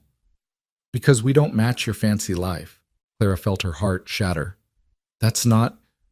Maya, listen to me. You and your daddy are the best things that have happened to me in a very long time. The fancy stuff doesn't matter. You matter. Then why did those people look at me like I was bad? How do you explain adult prejudice to a 3-year-old? How do you tell a child that the world is often cruel to different, that people judge without understanding, that sometimes love isn't enough to bridge the gaps? Some people don't know how to be kind, Clara said finally. They look at the outside and forget to see the inside. But that's their problem, not yours. You're perfect exactly as you are. Are you leaving? The question hung in the air. Clara looked back at the doorway where Daniel stood, watching them. His expression was unreadable. Hope and fear and resignation all mixed together. I don't want to, Clara said honestly, but I need to talk to your daddy about grown-up things. Okay? Maya nodded, then did something that destroyed Clara completely. She held out one of her drawings, the one with 3 stick figures holding hands. You promised we were us, Maya said. You promised. Clara took the drawing with shaking hands. I know, and I meant it. She stayed until Maya fell asleep, singing soft songs and stroking her hair. When she returned to the living room, Daniel had coffee waiting. A peace offering or a goodbye drink, Clara couldn't tell. I can't watch her hurt like this, he said before Clara could speak. Every time we try to bridge our worlds, she's the one who suffers. At the gallery, people treated her like she was an inconvenience, like she didn't belong, and she's 3. She doesn't have the armor to handle that yet. So teach her, Clara's voice was fierce. Teach her that she belongs everywhere, that other people's judgments don't define her worth. Don't protect her from the world by removing people who love her. Is that what I'm doing? Isn't it? Clara leaned forward. Daniel, life is hard for Maya, for you, for me. We can't control how people react, but we can control how we respond. And I want to respond by fighting. For us. For this. She held up Maya's drawing. She promised we were us. I want to keep that promise. Even if it means choosing between your company and us? Because Patricia Chen made it pretty clear. Fuck Patricia Chen. Daniel's eyebrows shot up. Clara never swore. I'm serious. If she or anyone else has a problem with who I love, with the family I'm choosing, then they can invest elsewhere. I didn't build Whitfield Technologies to impress people like her. I built it to make the world more accessible, to fight for people who get left behind. If I can't fight for you and Maya, what's the point? Clara, no, let me finish. She moved closer, taking his hands. I'm not saying it'll be easy. There will be more Patricias, more events where people judge, more moments where we feel like we don't fit. But I'd rather face all of that with you than face another perfectly polished, perfectly lonely event alone. Maya thinks she doesn't belong in my fancy life? Then maybe my life needs to be less fancy and more real. Daniel was quiet for a long moment. You'd really risk your company? Your reputation? For this? Yes. Clara squeezed his hands. I've spent 2 years building walls and proving I don't need anyone. And maybe I don't need anyone, but I want you, both of you, messy and complicated and worth every risk. Better than the man who builds playgrounds so kids like Maya have places to belong. Better than the father who called me at 2 a.m. because he needed support, not because he needed me to fix things. Better than someone who sees me as Clara, not CEO Clara. She shook her head. There is no better. There's just you. And I'm asking if that's enough. If we can figure out how to build a life that includes both our worlds, even when they don't fit perfectly. Daniel pulled her close suddenly, burying his face in her hair. I'm so scared of failing you both, of not being enough. Same, Clara whispered. But maybe we fail together. Maybe that's the point. They held each other in the dark living room while Maya slept down the hall and the world outside continued its judgment. It wasn't a perfect solution. The problems didn't disappear. But something had shifted, a decision made, a commitment cemented. They would try. They would fail sometimes. They would fight and struggle and face criticism from all sides. But they would do it together. What happens Monday? Daniel asked eventually. When you go back to work and face Patricia and the board and everyone who saw us Saturday? Monday, I tell them I'm in a relationship with you, that Maya is part of my life now, that anyone who has a problem with that can take it up with me directly. Clara pulled back to look at him. And maybe I start bringing you to meetings where your expertise actually matters. Stop performing Clara Whitfield, CEO, and start being just Clara, who happens to run a company. You make it sound simple. It won't be. But I'm tired of living 2 separate lives, of being one person at work and another person here. I want to integrate, to be whole. She smiled slightly.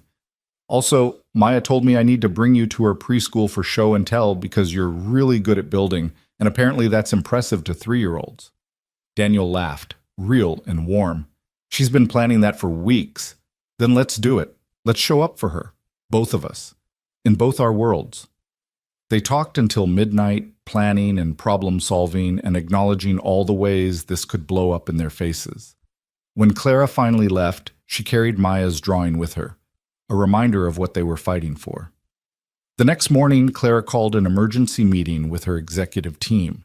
Jennifer, her CFO, her head of PR, and 3 board members assembled in the conference room with varying expressions of concern. I need to address something that's been brought to my attention, Clara began without preamble, regarding my personal life and how it affects the company. Clara, if this is about Saturday, her CFO started. It is. I brought my partner and his daughter to a company event. They experienced judgment and exclusion from investors and guests. And I need to be clear, that's unacceptable. She looked at each face around the table. I built this company on principles of accessibility and inclusion. If we're creating hostile environments for children with disabilities, if we're treating people as less than because they don't fit some polished standard, then we're hypocrites. And I won't tolerate it. Patricia Chen, who'd been invited to this meeting, leaned back in her chair. Clara, no one was hostile. We were simply surprised. You've kept your personal life very private. Suddenly, bringing a man and child to a major event, it raised questions. What questions? About your judgment. About whether this relationship is affecting your leadership, about, Patricia paused delicately, whether he's appropriate company for someone in your position. Clara felt rage, white-hot and clarifying. Appropriate company. Because he builds playgrounds instead of running hedge funds? Because his daughter has cerebral palsy? Or because you think I should only be seen with men who match some arbitrary standard of success? That's not what I said. It's exactly what you said. Clara's voice was steel. And here's what I'm saying. Daniel Ross is my partner. Maya is part of my life.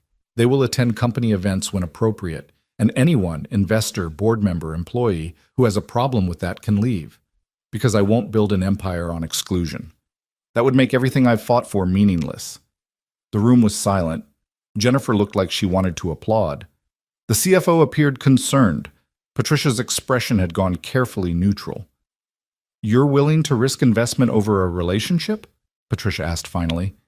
"I'm willing to risk investment over my integrity. If you can't understand that, then your money comes with strings I don't want." Clara met her gaze steadily. Accessibility isn't a product feature. It's a value. And that extends to how we treat people in every aspect of this company, including who I choose to love. Patricia stood, gathering her things. "I'll need to reconsider my position as an investor. This isn't the direction I expected." "That's your choice." Clara didn't break eye contact. "The door's there." After Patricia left, the remaining executives exchanged glances.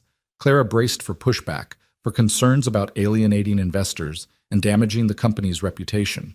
Instead, Jennifer started clapping, slowly at first, then joined by others around the table. "That was the most badass thing I've ever seen," her head of PR said. "Also, can we make it company policy? The whole treat humans like humans thing?" "Already on it," Clara said, feeling something loosen in her chest.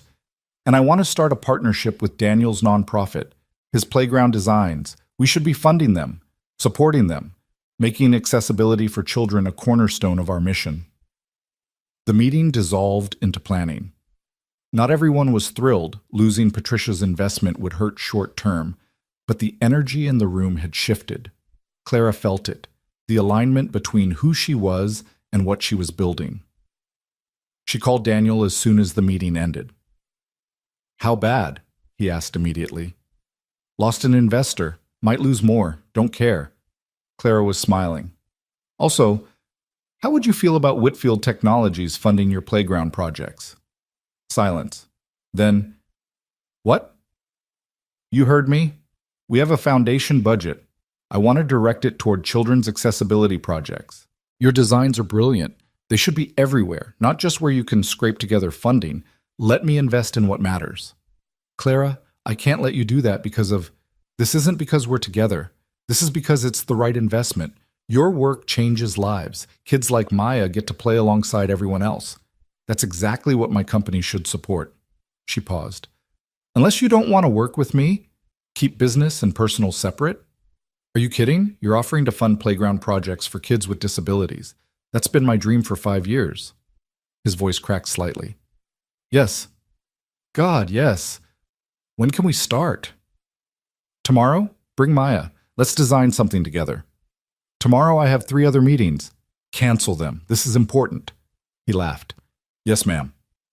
They spent the next 3 months building something new, not just Daniel's playgrounds, but a life that integrated both their worlds.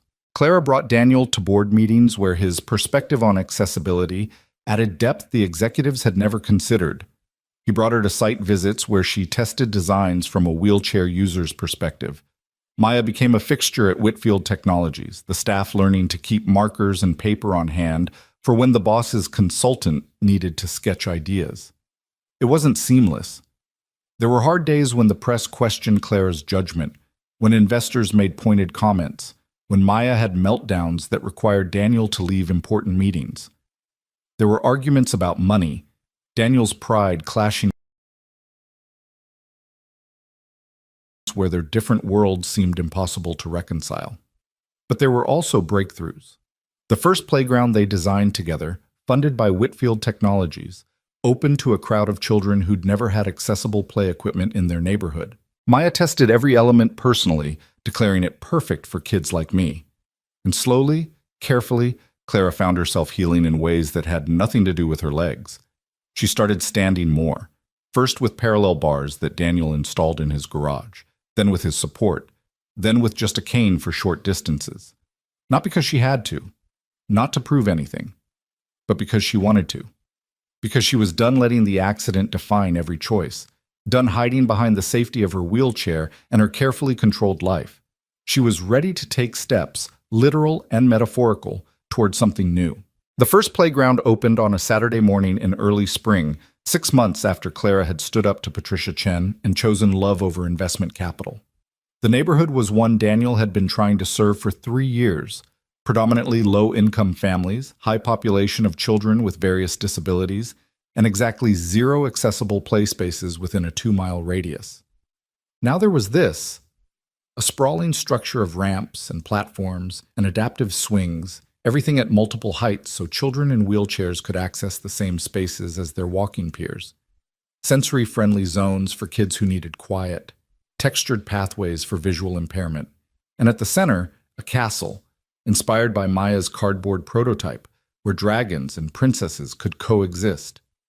Clara stood at the entrance beside Daniel and Maya, watching families pour in.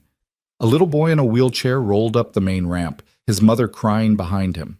2 girls with Down syndrome tested the swings, squealing with delight.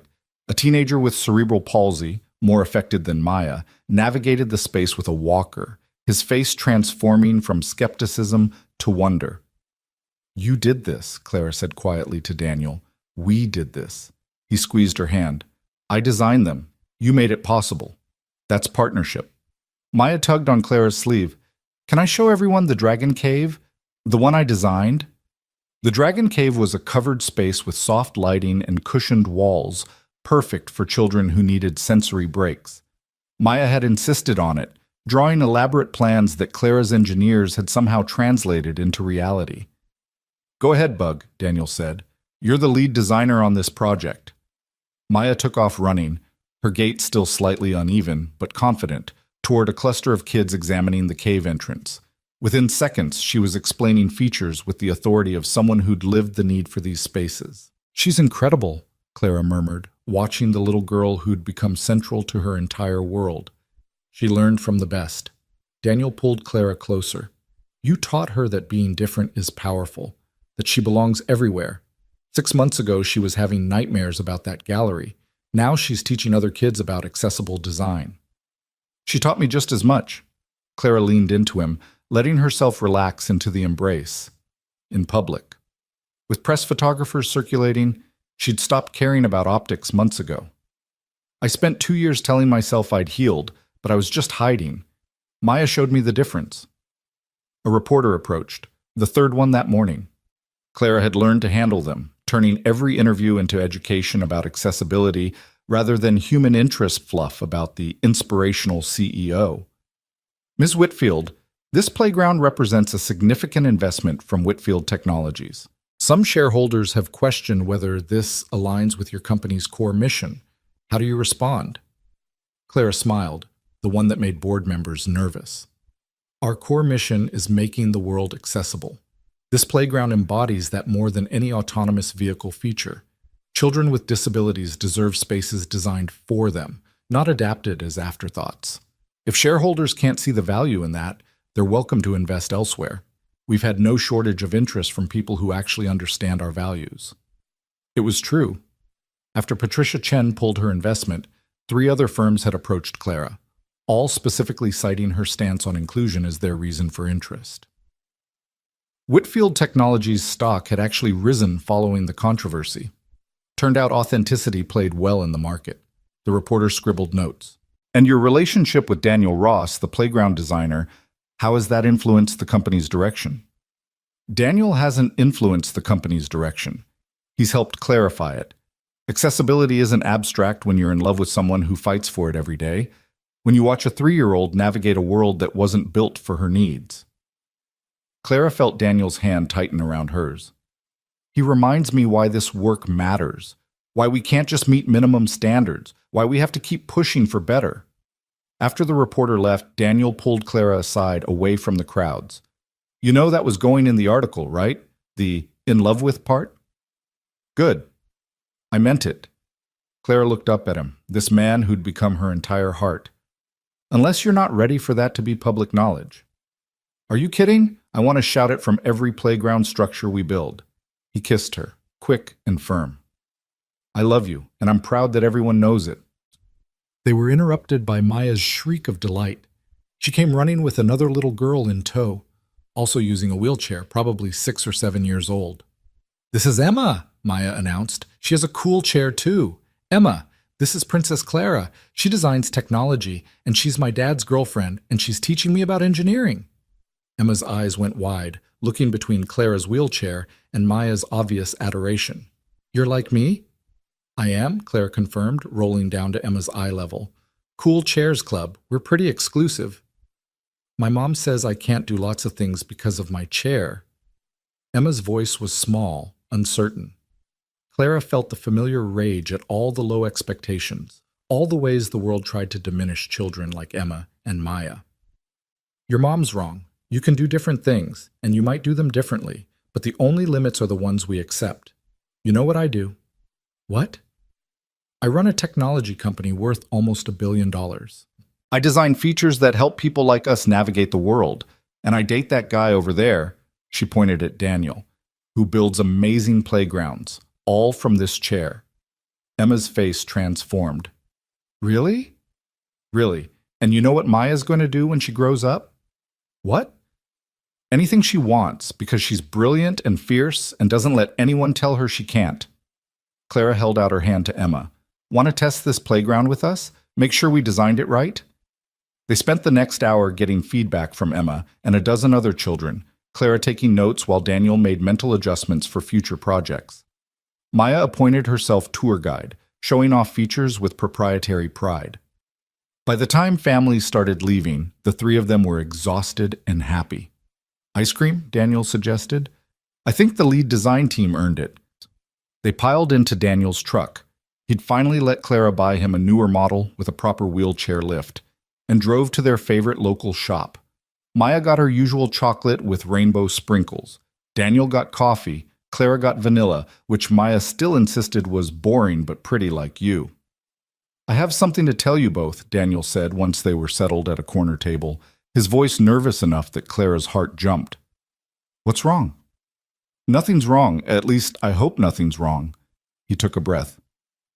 "I got a call yesterday from the city. They want to hire me full-time, Director of Accessible Recreation for the entire Parks Department, overseeing playground design across all neighborhoods. Real salary, benefits, budget to do this work properly." Clara felt joy burst through her chest. "Daniel, that's incredible. It means I'd have to close my freelance business, stop taking private commissions, be an employee instead of my own boss." He was watching her carefully. "And it means I could actually contribute equally. To bills, to expenses, to everything I've been letting you cover because I'm too proud to admit I can't afford my half." "I don't care about that. I do." His voice was firm. "I care that I can't take you to nice restaurants. That when Maya needed new leg braces last month, you paid for them before I could even process the cost. That you bought my truck because mine was dying and I was too broke to replace it. I love you, but I hate feeling like a charity case." Clara reached across the table, taking both his hands. "You're not a charity case. You're my partner. What's mine is yours. That's not partnership, that's dependence." He pulled one hand free to run it through his hair. "I need this, Clara.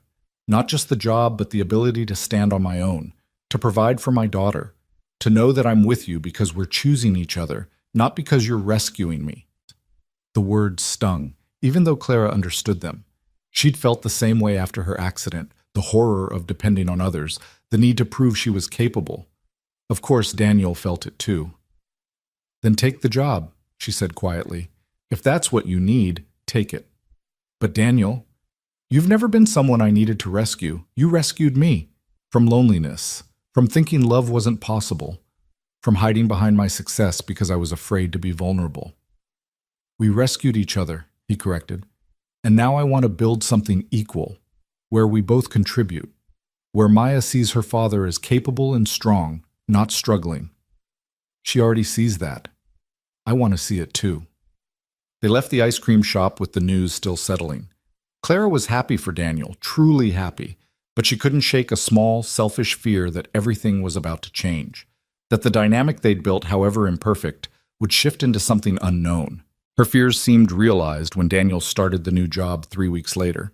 Suddenly, he had meetings during their usual lunchtimes, evening deadlines that meant canceled dinners, weekend work when playgrounds needed emergency repairs. The chaotic, flexible schedule that had allowed them to build their relationship around Maya's needs became rigid and demanding. "I miss you," Clara said one Thursday night, 3 weeks into Daniel's new position. They were on the phone. She at her penthouse, he at his house, Maya already asleep. We used to see each other every day. Now I feel like we're scheduling appointments. I know, I'm sorry. This new job, there's so much to catch up on. Years of neglected maintenance, outdated designs, budget fights with bureaucrats who don't understand why accessibility costs more. His exhaustion bled through the phone. I'm doing important work, but I feel like I'm failing you and Maya in the process. You're not failing anyone. Maya asked tonight why you don't come for dinner anymore. I told her you're busy with your company, but the truth is, I'm the one who's too busy now, who can't make it work. Clara felt tears prick her eyes. We'll figure it out, adjust to the new schedule. This is just a transition period. What if it's not? Daniel's voice dropped. What if this is just who we are now? Two busy people who love each other but can't find time to actually be together. My ex-wife left for less. She said I was always working, never present, that she was tired of fighting for my attention. I'm not your ex-wife. No, you're better, which is why I can't let myself do the same thing to you that I did to her. He sighed. Maybe we need to take a step back. Figure out if this actually works when we're both committed to demanding careers. The words felt like a gut punch. Are you breaking up with me? No, God, no. I'm just saying maybe we've been living in a bubble, playing house on borrowed time. And now that reality's intruding, we need to be honest about whether we can sustain this. They ended the call without resolution. Clara sitting in her empty penthouse feeling the loneliness creep back in. She'd been so certain that they could build something lasting. But maybe Daniel was right. Maybe love wasn't enough when two full lives collided. The doubt festered over the following weeks. They saw each other in snatches, quick lunches, brief phone calls, one dinner where they were both so exhausted they barely talked. Maya became clingy and emotional, acting out in ways she hadn't since before Clara entered their lives. She's regressing, Daniel told Clara one Saturday afternoon when she finally managed to visit. Maya was having a meltdown in her room, refusing to see Clara because you don't come anymore anyway. Let me talk to her, Clara said. She specifically asked for you not to. Said she doesn't want to get attached when you're going to leave like Mommy did. The comparison was devastating. I'm not leaving. Aren't you? Daniel's eyes were red-rimmed with exhaustion. When was the last time you stayed over? When did we last spend a full day together? You're pulling away. I can feel it. Because you're never available. Clara hated how her voice pitched high and defensive. Every time I suggest plans, you have meetings or deadlines or emergency repairs. You said you wanted equal partnership, but what you actually wanted was to be too busy to need me. That's not fair, isn't it? You took this job to prove you don't need my money, but in the process, you've decided you don't need me at all, and now Maya's paying the price because both of us are too stubborn to admit this isn't working. The silence that followed was thick with hurt and truth. They'd been dancing around the problem for weeks, each blaming the other, neither willing to face the real issue. They didn't know how to be together when life got complicated. What do you want me to do? Daniel asked finally. Quit the job? Go back to barely making ends meet so I have more free time? I want you to want to see me. Clara's voice broke. I want to feel like I'm a priority, not an obligation you squeeze in when work allows. I want Maya to stop thinking I'm abandoning her. And I want you to stop punishing yourself for needing help. I don't need help. Yes, you do. We all do. That's what partnership means. But you're so determined to prove you're independent that you're destroying the only relationship that's ever made you feel less alone. She was crying now, not caring who saw. You told me you loved me, that you wanted to build a life together. But the second things got hard, you're looking for exits, just like you accused me of doing. Daniel sank onto the couch, head in his hands. I'm terrified, he admitted. This job was supposed to fix everything. Give me stability, respectability, the ability to provide for Maya without depending on anyone. Instead, I'm more stressed than ever. I'm failing as a father, and I'm losing you, and I don't know how to fix it. Clara rolled over to him, taking his face in her hands. You don't have to fix it alone. That's the whole point. We fix it together. We adjust schedules. We ask for help from each other, from your mom, from my assistant who's been offering to babysit Maya for months. We stop keeping score of who contributes what and just build something that works for all three of us. What if I can't do it? His vulnerability was raw, unfiltered. What if I'm not capable of balancing career and fatherhood and being the partner you deserve? Then we fail together and figure out plan B. But Daniel, you don't get to quit on us before we've really tried. Maya deserves better. I deserve better. And so do you. He pulled her close, burying his face in her neck. They stayed like that until Maya's crying quieted, until the sun shifted through the windows and painted everything gold. When they finally pulled apart, something had shifted. Not solved, but acknowledged. The problem wasn't that they couldn't make it work.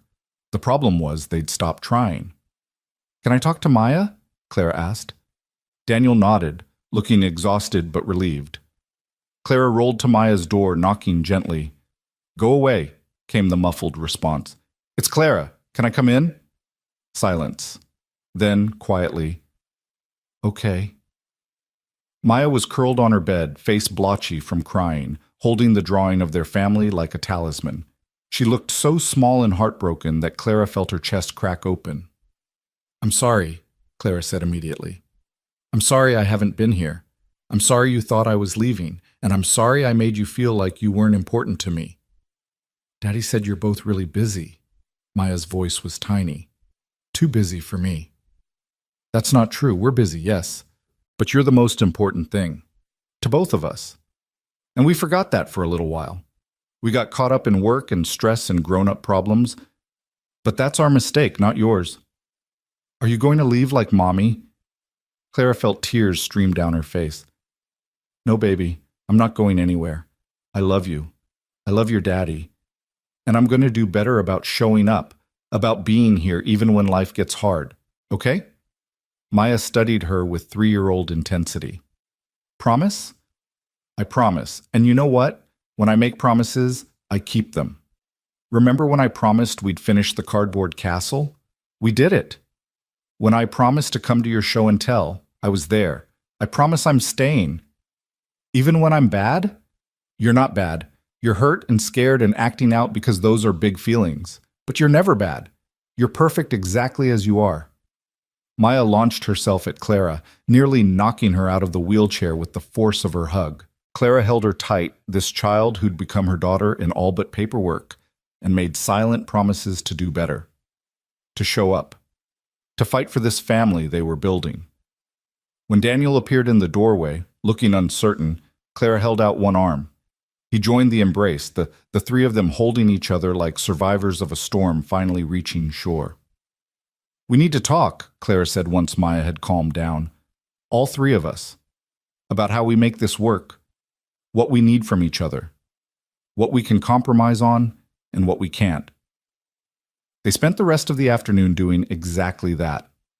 Maya, with the brutal honesty of childhood, explained that she needed Clara to come for dinner at least twice a week and do weekend activities together.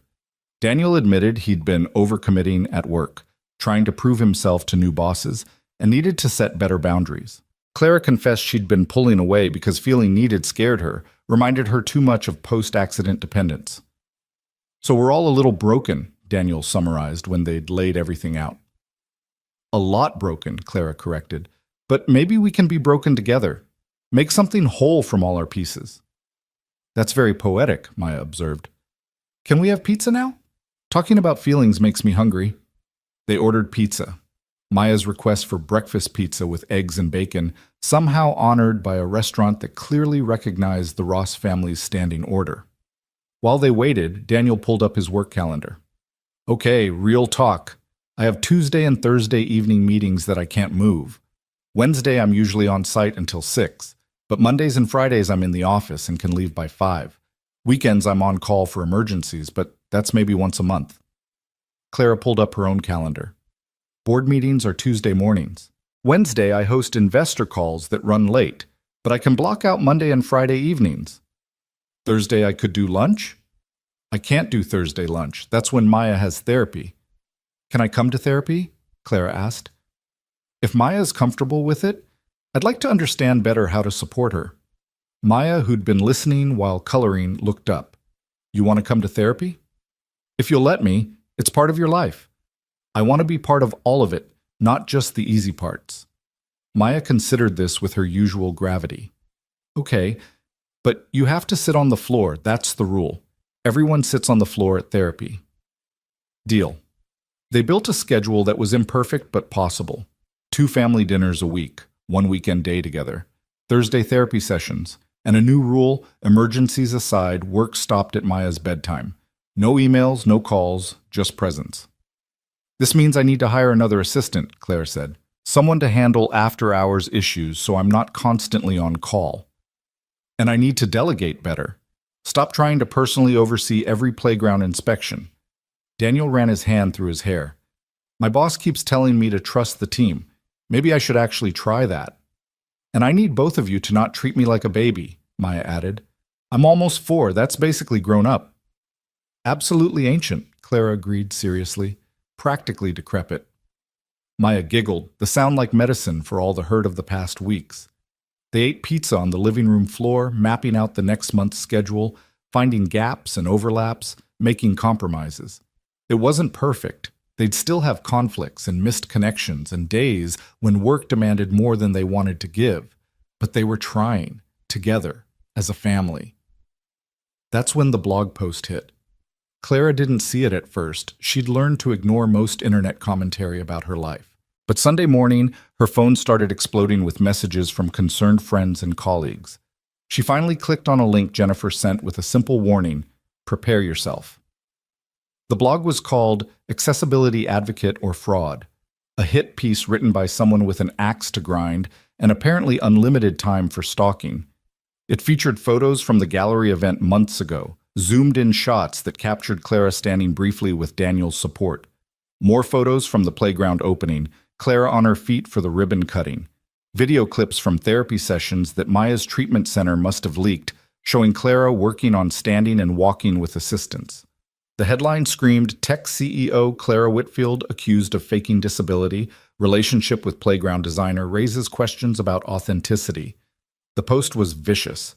It claimed Clara had exaggerated her injuries for sympathy, that she used her wheelchair for attention while being fully capable of walking, that her relationship with Daniel was a PR stunt to seem more relatable, that every accessibility feature she'd championed was performative rather than necessary. Worse, it included photos of Maya, clearly taken without permission, with speculation about whether Clara was using the child with cerebral palsy as a prop to legitimize her advocacy. Clara felt physically ill reading it, not because the accusations about her hurt, though they did, cutting deep into every insecurity she'd fought to overcome, but because they dragged Maya into this, exposed a child, questioned her disability, her father's motives, their entire family's authenticity. Her phone rang. Daniel. Tell me you haven't seen it, he said immediately. I've seen it. Clara, I'm so sorry. I don't know who took those photos of Maya. Her therapy center is investigating, but this isn't your fault. Clara's voice was shaking. This is someone who wants to hurt me and doesn't care who else gets damaged in the process. They're calling Maya a prop, saying I'm using her disability to get close to you for your money. Daniel's rage bled through the phone. They posted photos of my house, Clara. My address is in the comments. People are showing up to take pictures, yelling questions about whether Maya's really disabled or if we're both faking. Oh my God. I've called the police. They say without direct threats, there's not much they can do. I'm keeping Maya inside, but she's scared. She doesn't understand why strangers are taking pictures, why people are saying mean things about us. Claire's mind raced. Pack a bag, both of you. Come to my place. Now. I have security. No one can get to you there. Clara, don't argue. This is my fault. My public life, my spotlight. I'm not letting you and Maya stay somewhere you're not safe. Pack. I'm sending my driver. We can't just move in with you. Why not? The question hung in the air. We've been dancing around this for months, pretending we're not building toward a life together because we're both scared. But I love you. I love Maya. And I will burn down whoever wrote this post, but first I need to know you're both safe. So pack a damn bag, Daniel, and let me protect my family. Silence. Then quietly. Okay. We'll come. Clara spent the next 3 hours preparing. Her penthouse had 3 bedrooms, One she used as an office, one guest room that had never been occupied. She converted the office into Maya's room in record time, ordering furniture that could be delivered and assembled same day. Disability-friendly fixtures in the bathroom, art supplies, a nightlight, everything a 3-year-old might need to feel safe in an unfamiliar space. By the time Daniel and Maya arrived, Clara had also contacted her lawyer about cease and desist orders, her PR team about response strategies, and a private investigator about finding the blog's author. She was in full CEO mode, commanding, decisive, ruthless. But when Maya walked in clutching her stuffed bear and looking terrified, Clara softened completely. "Hey, Princess, welcome to the castle. Is this where you live?" Maya looked around the expansive space with wide eyes. "It's so big." "It is, and kind of lonely, honestly. I'm glad you're here." Clara led them down the hall. "Want to see your room? I tried to make it perfect for you." What she'd created in 3 hours was a child's dream. Soft purple walls, courtesy of very expensive rush painting, a bed shaped like a castle tower, a corner filled with adaptive toys and art supplies. Maya's face transformed from fear to wonder. "This is mine? All yours, for as long as you need it." Maya ran to explore every corner while Daniel stood in the doorway, looking overwhelmed. When she was distracted, he pulled Clara aside. "You didn't have to do all this." "Yes, I did. She's scared. This is supposed to feel safe." Clara took his hands. "And I meant what I said. This isn't temporary unless you want it to be. I have the space. You're being harassed at your house. Stay here. Let things calm down. Let me help." "By things calm down, you mean?" "I mean I'm going to destroy whoever did this, legally, professionally, and publicly." Her expression was steel. "No one attacks my family without consequences." The word family hung between them, the first time Clara had said it out loud. Daniel pulled her into a kiss that was desperate and grateful and terrified all at once. "I love you," he whispered against her lips. "And I'm sorry. This is all because of me. This is because someone is cruel and vindictive. Not because of you, not because of Maya. Because humans can be awful, and this one chose us as targets." She pulled back to meet his eyes. "But they made one mistake. They assumed I'd back down, protect my image, choose my career over you. Won't you have to? If this gets worse, let it get worse. I'll address it publicly. Tell the truth, all of it.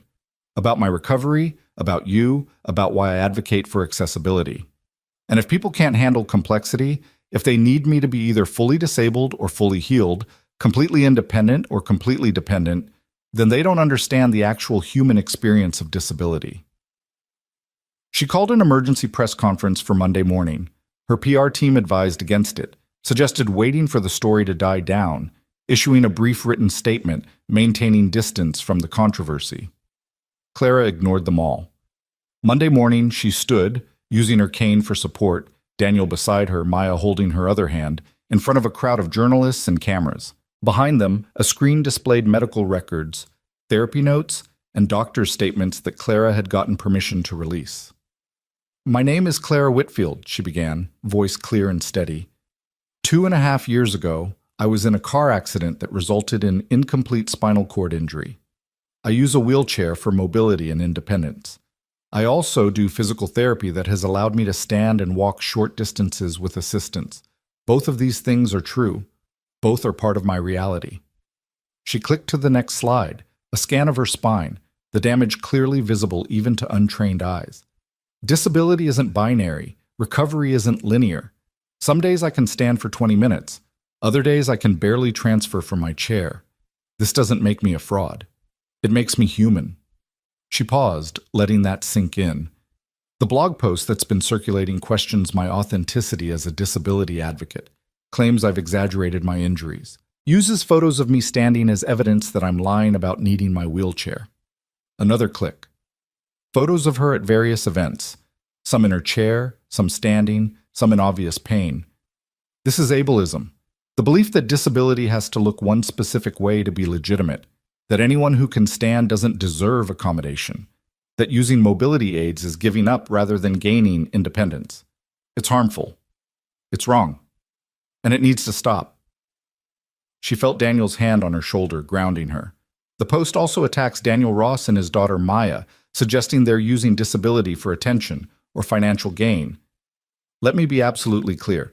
Daniel builds playgrounds for children with disabilities because his daughter has cerebral palsy and he wants her to have spaces where she belongs. He took a job with the city, making a fraction of what he could make in private sector because he believes in accessible recreation.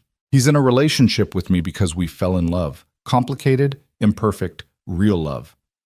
Maya squeezed Clara's hand. Several journalists were already typing frantically.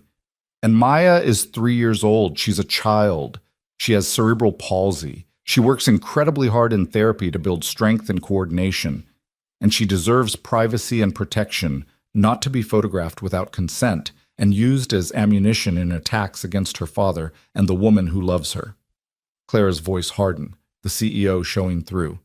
I've filed multiple legal actions against the blog's author: defamation, invasion of privacy, harassment, and dissemination of illegally obtained medical records. I will pursue these to the fullest extent of the law. I will also be working with legislators to strengthen protections around disability privacy and prevent this kind of attack from happening to others. She looked directly into the cameras. To everyone watching who uses a wheelchair sometimes and walks sometimes, who has invisible disabilities or fluctuating conditions, who doesn't fit neat categories, you're valid. You're not faking. You don't owe anyone your medical history or justification for your accommodations. And anyone who questions your legitimacy is wrong. The press conference dissolved into questions. Clara answered them all with unflinching honesty about her recovery timeline, her relationship with Daniel, Maya's diagnosis, why she chose to go public rather than staying silent. By the time it ended, she was exhausted but resolute. The response was immediate and polarized. Half the internet rallied behind Clara. Disability advocates praising her transparency, fellow wheelchair users sharing their own stories of fluctuating ability, thousands of comments about the harmful nature of disability gatekeeping. The other half doubled down. Conspiracy theorists convinced this was elaborate damage control, critics claiming she was exploiting Maya for sympathy, trolls posting increasingly vicious attacks. But something unexpected happened too. Other public figures started sharing their stories. A famous actor admitted using mobility aids off camera while walking short distances for roles. An Olympic athlete talked about her chronic pain condition that flared unpredictably. A comedian went viral with a routine about being not disabled enough for some people while being too disabled for others. The conversation shifted from, "Is Clara Whitfield lying?" to, "Why do we police disability authenticity?" And in the middle of the media storm, life continued.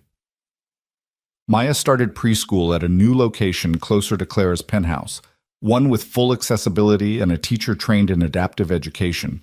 Daniel navigated his new job while learning to live in a space that was Clara's, but becoming theirs. Clara ran her company while fielding interview requests and speaking opportunities about disability representation. They had family dinners on Mondays and Fridays, Maya's therapy on Thursdays, now with Clara in attendance, sitting on the floor per regulation. Weekend mornings at playgrounds Daniel designed, evenings curled on the couch watching movies, Maya between them. It wasn't perfect. The blog's author remained anonymous despite the private investigators' efforts. Trolls continued harassing them online. Daniel still struggled with feeling dependent, now living in Clara's home instead of his own. Maya had nightmares about cameras and strangers, but they were together, building something real from all their broken pieces. And somewhere in the chaos of public scrutiny and private healing, Clara realized something. She was happy. Messily, complicatedly, imperfectly happy. The kind that came from choosing love even when it was hard, from showing up even when it was inconvenient, from letting people see the parts of herself she'd spent years hiding. She was done performing, done pretending, done with careful control. She was just Clara, wheelchair user, CEO, girlfriend, almost mother to a 3-year-old who called her princess and believed she could do anything. And maybe, just maybe, that was enough. 3 months after the press conference, Clara stood in her physical therapist's office, staring at a set of parallel bars that had become both her greatest enemy and her most stubborn challenge.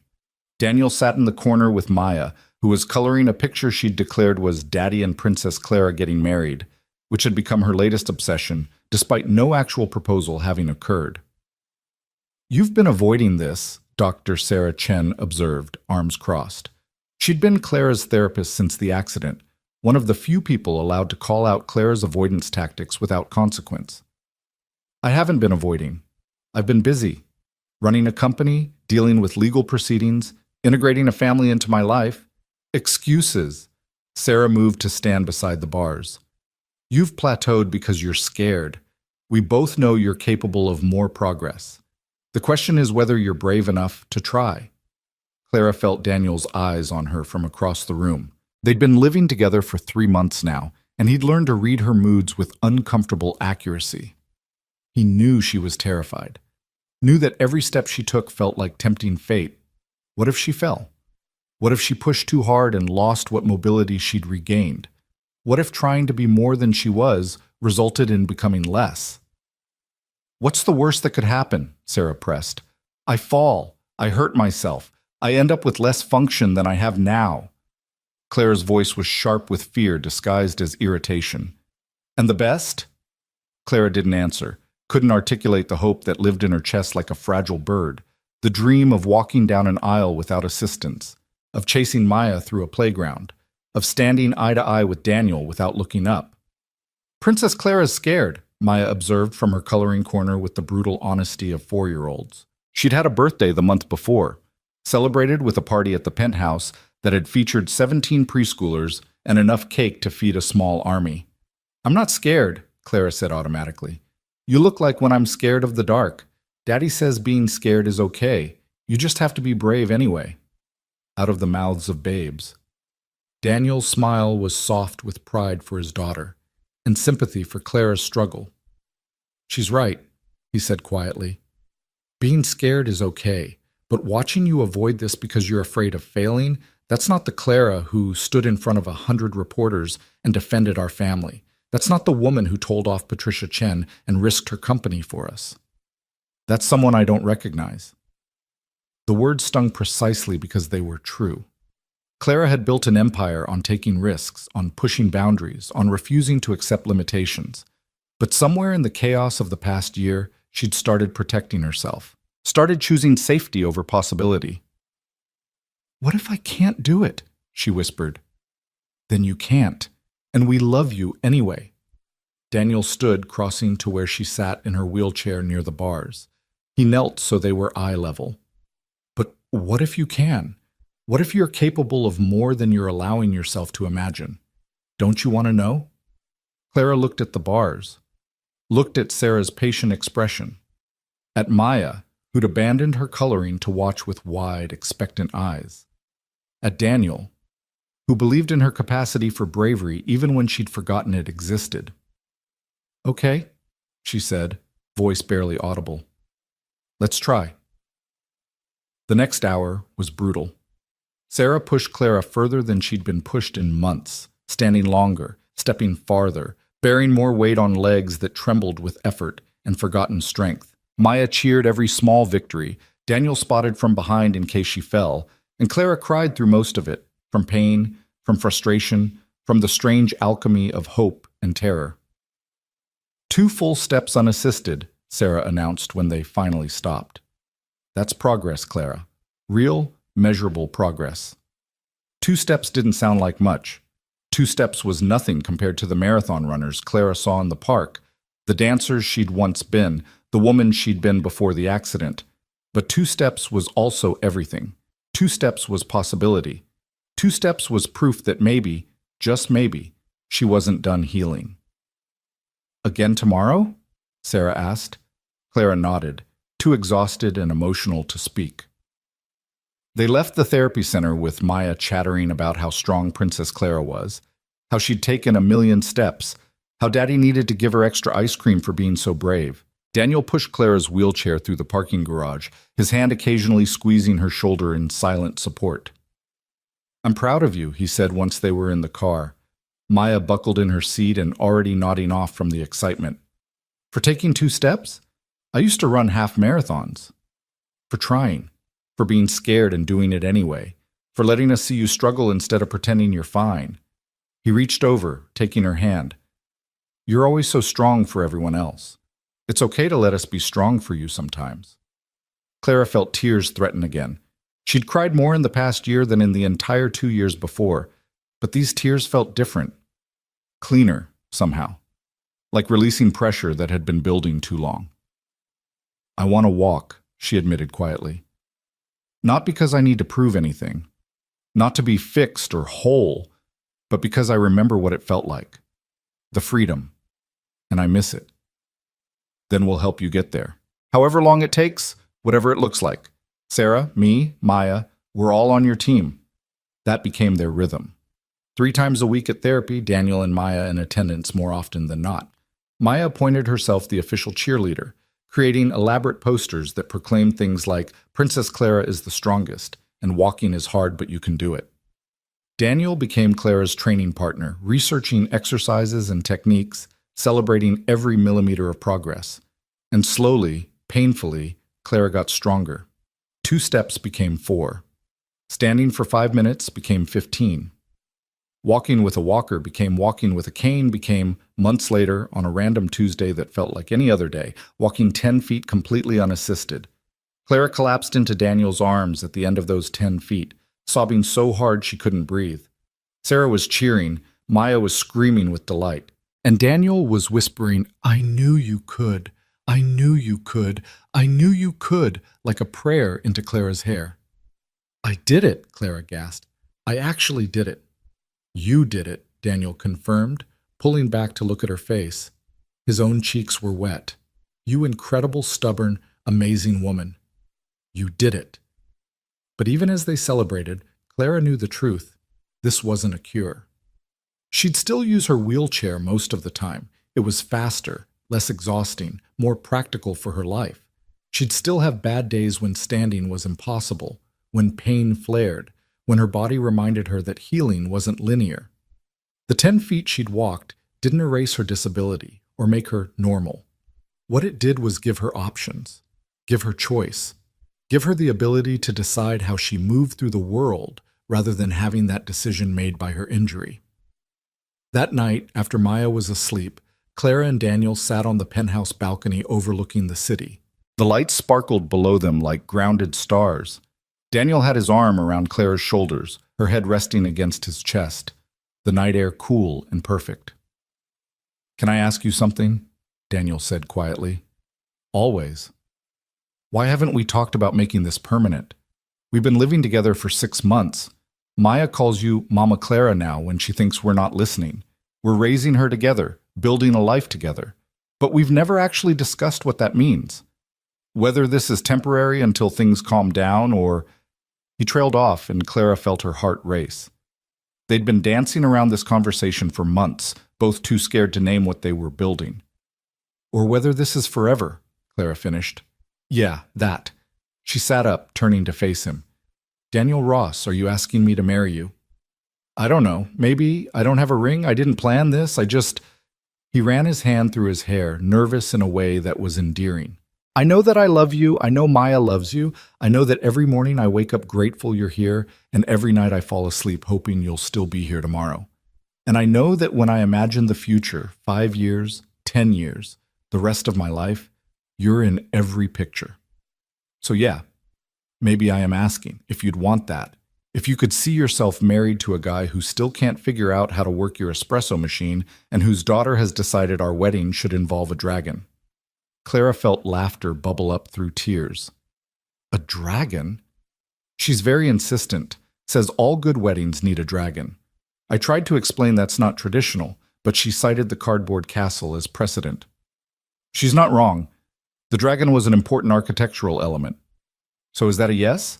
Clara looked at this man who'd asked her to dance when she thought she'd never dance again, who'd held her through panic attacks and celebrated 2-step victories, who'd stood beside her through media storms and public scrutiny, who'd trusted her with his daughter's heart and his own. "Ask me properly," she said. Daniel slid off the couch onto one knee in front of her wheelchair, taking both her hands. The city lights behind him created a halo effect that was either divine intervention or excellent cinematography by the universe. "Claire Whitfield, I don't have a speech prepared. I'm not good with fancy words, but I know that my life before you was smaller, lonelier, less full of laughter and possibility, and someone who believes I'm capable of more than I think I am. You've made Maya's life bigger too, shown her that disability doesn't mean limitation, that different can be powerful, that family is what you build, not just what you're born into. So I'm asking, badly, without a ring or proper planning, will you marry me? Will you be Maya's mother and my wife and let us spend the rest of our lives trying to deserve you? Clara was crying again, seeming to be her permanent state these days. Yes. God, yes. Obviously, yes. Daniel stood, pulled her up with him so they were both standing, her hands in his for balance, and kissed her like he was trying to memorize the moment. When they finally broke apart, both breathing hard, he kept his arms around her waist for support. We should tell Maya, Clara said. It's midnight. She's asleep. She's going to be furious if we make her wait until morning for this news. They were right. They woke Maya gently, and she sat up in her castle bed looking confused and grumpy until Daniel said, Princess Clara said yes. Maya's face transformed. Yes to what? To marrying Daddy, Clara explained, sitting on the edge of the bed. To being a family. Officially. Legally. Forever. With a dragon? Maya shrieked at a volume that would probably wake the neighbors, but Clara couldn't bring herself to care. With whatever you want, Clara promised. Maya launched herself at them, and they all tumbled into a tangle of arms and legs and tears and laughter. This was her family now, messy and complicated and absolutely perfect. The wedding planning was chaos. Maya had opinions about everything. The dragon requirement stood firm, along with demands for a purple dress, a castle cake, and flowers that smelled like happiness. Clara's mother, who'd been skeptically watching this relationship develop, flew in from Florida and immediately fell in love with Maya. Daniel's mother cried when they told her, pulling Clara into a hug and whispering, "Thank you for giving them back themselves." The press, of course, had a field day. Wheelchair CEO to marry playground designer in fairytale wedding, read one headline. Clara Whitfield finds love after disability advocacy controversy, read another. Clara ignored most of it, but granted one interview to a disability-focused publication where she talked honestly about love, access, and building families that look different than tradition. People keep calling this a fairy tale, the interviewer observed. Do you see it that way? Clara thought about the question carefully. Fairy tales are perfect. This isn't perfect. We've struggled with money and schedules and public scrutiny. We've had fights about how to raise Maya, about balancing careers, about whose turn it is to do dishes. Daniel has bad days when he's exhausted and short-tempered. I have bad days when my body doesn't cooperate, and I'm frustrated with everything. Maya has meltdowns and developmental challenges, and sometimes says hurtful things she doesn't mean. She paused, looking at where Daniel and Maya were examining wedding venues through a window. But it's real. It's honest. We chose each other knowing all the complicated parts. That's not a fairy tale. That's better. That's sustainable. The venue search proved predictably difficult. Most wedding locations weren't as accessible as they claimed. Stairs to entrances, narrow bathrooms, seating that didn't accommodate wheelchairs. Claire was ready to just rent out a park when Maya announced she knew the perfect place. The playground! The first one we built! With the castle. It was unconventional. It was completely Maya. And when Clara rolled through the accessible playground they designed together, the one that had started their public partnership, the one where children of all abilities played side by side, she knew it was perfect. They planned for late spring when the weather would be reliable and the flowers would be blooming. Maya threw herself into preparation with the focus of a tiny wedding planner, creating detailed drawings of how everything should look. The dragon, it turned out, would be a sculpture Daniel designed and built, a friendly-looking creature with flowers woven through its spikes, positioned near the ceremony arch. Because dragons are misunderstood, Maya explained seriously. People think they're scary, but they're actually nice. Like how people thought Princess Clara couldn't do things, but she can do everything. Clara had to walk away before she started crying in front of the 4-year-old who'd somehow become the wisest person she knew. The legal proceedings against the blog finally concluded 2 weeks before the wedding. The author, a former Whitfield Technologies employee Clara had fired for ethical violations, was found guilty of defamation, harassment, and illegal distribution of medical records. The settlement was substantial, all of which Clara donated to disability advocacy organizations. Do you feel better? Daniel asked the night the verdict came through. Now that it's over? I feel, Clara searched for the word, vindicated, but also sad. This person was so angry, so determined to hurt me that they invaded our privacy and attacked a child. That doesn't go away just because a judge ruled in our favor. But it's over. We can move forward. We were already moving forward, Clara pointed out. This was just closing a door on something that tried to stop us. The important part, the building a life together part, that never stopped. Daniel pulled her close. They were sitting in what had become their ritual spot on the balcony, the city spread before them. In 8 months of living together, they'd learned each other's rhythms.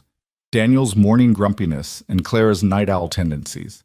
His need for physical touch and her need for verbal affirmation. The way they both got quiet when stressed, requiring the other to notice and intervene. It wasn't always smooth. They'd had spectacular fights about finances, about parenting approaches, about whose career took priority on any given day. But they'd also learned to repair, to apologize, to compromise, to choose each other even when choosing was hard. I'm terrified of the wedding, Clara admitted suddenly. Because? What if I can't walk down the aisle? I've been training for months, working with Sarah specifically on endurance for that moment.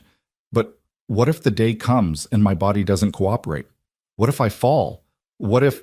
Then you roll down the aisle, Daniel interrupted gently. Or I carry you, or we meet in the middle. Clara, I'm not marrying you for your ability to walk. I'm marrying you because you're brilliant and fierce, and you make terrible coffee but drink it anyway because you're too stubborn to admit defeat. I make excellent coffee. You make brown water that's vaguely coffee-flavored. He kissed her temple. Walk, roll, crawl, or fly down that aisle. I'll be at the end of it waiting. That's the only part that matters. But Clara knew it mattered to her. Not because walking would make her more worthy or valid, but because she wanted the choice. Wanted to know she'd pushed herself as far as possible, that she'd reclaimed every piece of mobility available to her. The wedding became a goal, a milestone, a promise to herself that she could do hard things. Sarah, bless her, understood. They increased therapy sessions, added strength training, practiced walking in the dress Clara had chosen, a custom design with a shorter front so it wouldn't tangle in her wheelchair if needed, flowing into a longer train and back. Practiced on grass since the ceremony would be outside. Practiced with Daniel beside her as he'd be on the day, offering an arm but not support unless Clara needed it. You're going to do this, Sarah said the week before the wedding. I have no doubt. How can you be so sure? Because I've watched you fight for 2.5 years. Because you're the most determined person I've ever met. And because you have an army of people who believe in you, Daniel, Maya, me, your entire company, you're not doing this alone. The night before the wedding, Clara barely slept. She'd sent Daniel and Maya to stay with his mother, tradition and also preservation of sanity, since Maya was vibrating with excitement at a frequency that made sleep impossible. Clara's penthouse felt too quiet, too empty without them. Her mother found her at 2 a.m. on the balcony, wrapped in a blanket against the spring chill. Couldn't sleep either, Margaret Whitfield said, settling into the chair beside her daughter's wheelchair. They'd had a complicated relationship since the accident. Her mother had wanted to swoop in and fix everything. Clara had needed to prove she could manage alone. But slowly, carefully, they'd rebuilt something real. I'm getting married tomorrow, Clara said wonderfully. That's a sentence I never thought I'd say again. He's good for you. They both are. Her mother was quiet a moment. I was wrong about a lot of things after your accident. I thought you needed protecting. Thought no man would want to take on the complications of your disability. Thought you should focus on your career and forget about family. Mom, let me finish. Margaret took Clara's hand. I was wrong because I was scared. Scared of you getting hurt again. Scared of you depending on someone who might leave like that fiancé did. But Daniel and Maya, they didn't see your wheelchair as a complication. They saw you. And watching you build a life with them, watching you choose vulnerability over safety, that's been the bravest thing I've ever witnessed. Clara felt tears, always tears these days, slide down her cheeks. I'm scared tomorrow.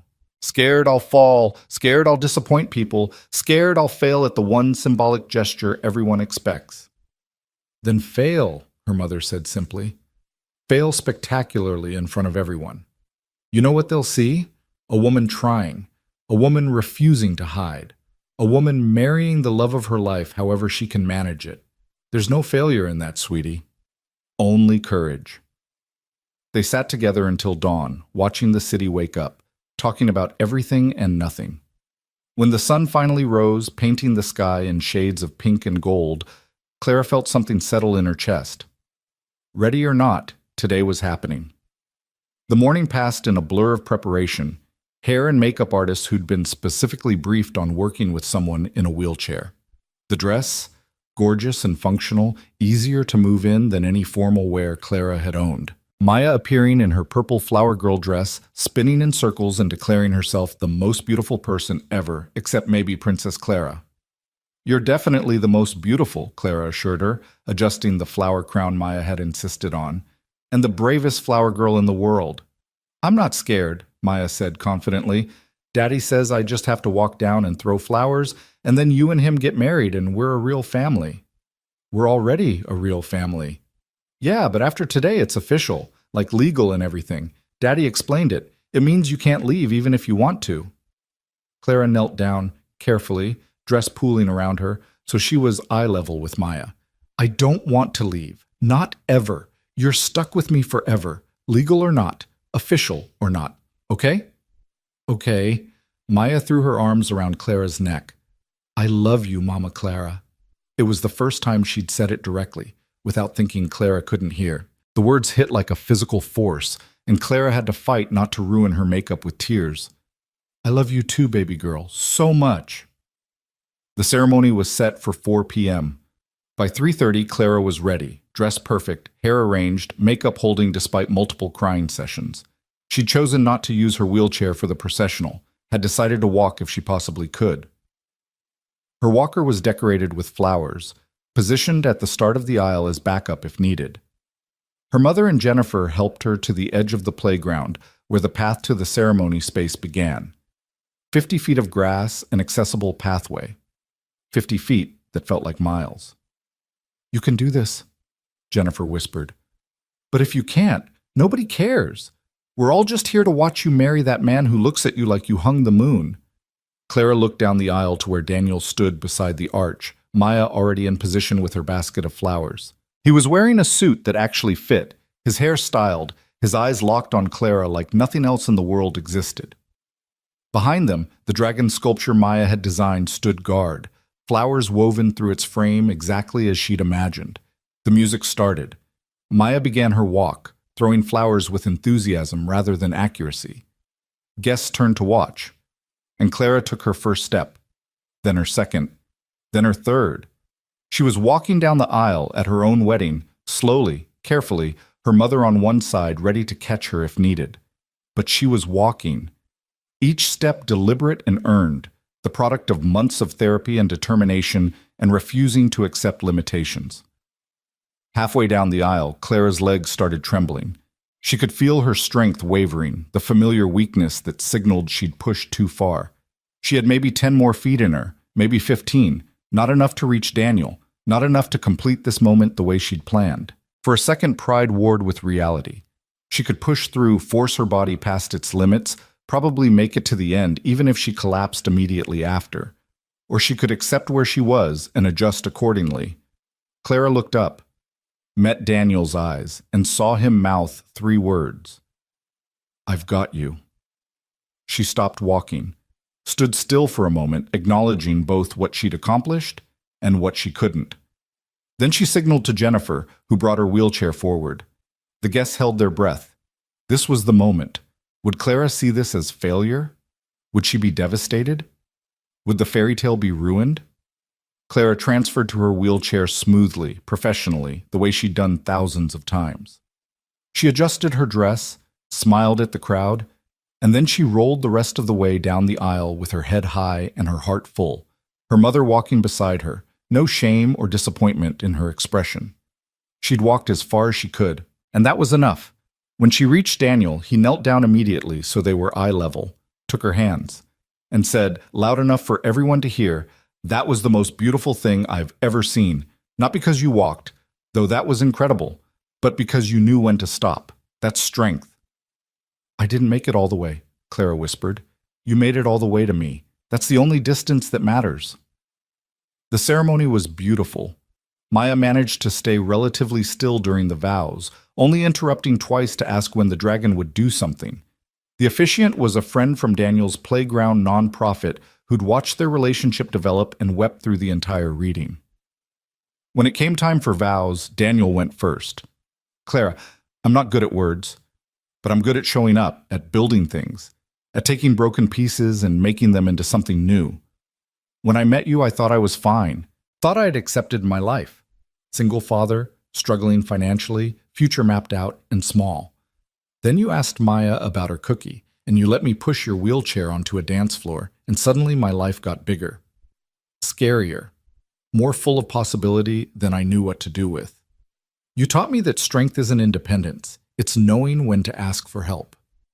That love isn't finding someone perfect, it's choosing someone real.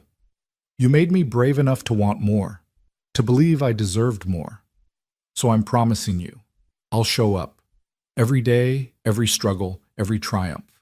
I'll build our life with the same care I build playgrounds, designed for inclusion, accessible to all, strong enough to last. I'll love Maya fiercely, but I'll love you just as fiercely. And I'll never stop being grateful that you said yes to a dance, to coffee, to this crazy, complicated, absolutely perfect life we're building.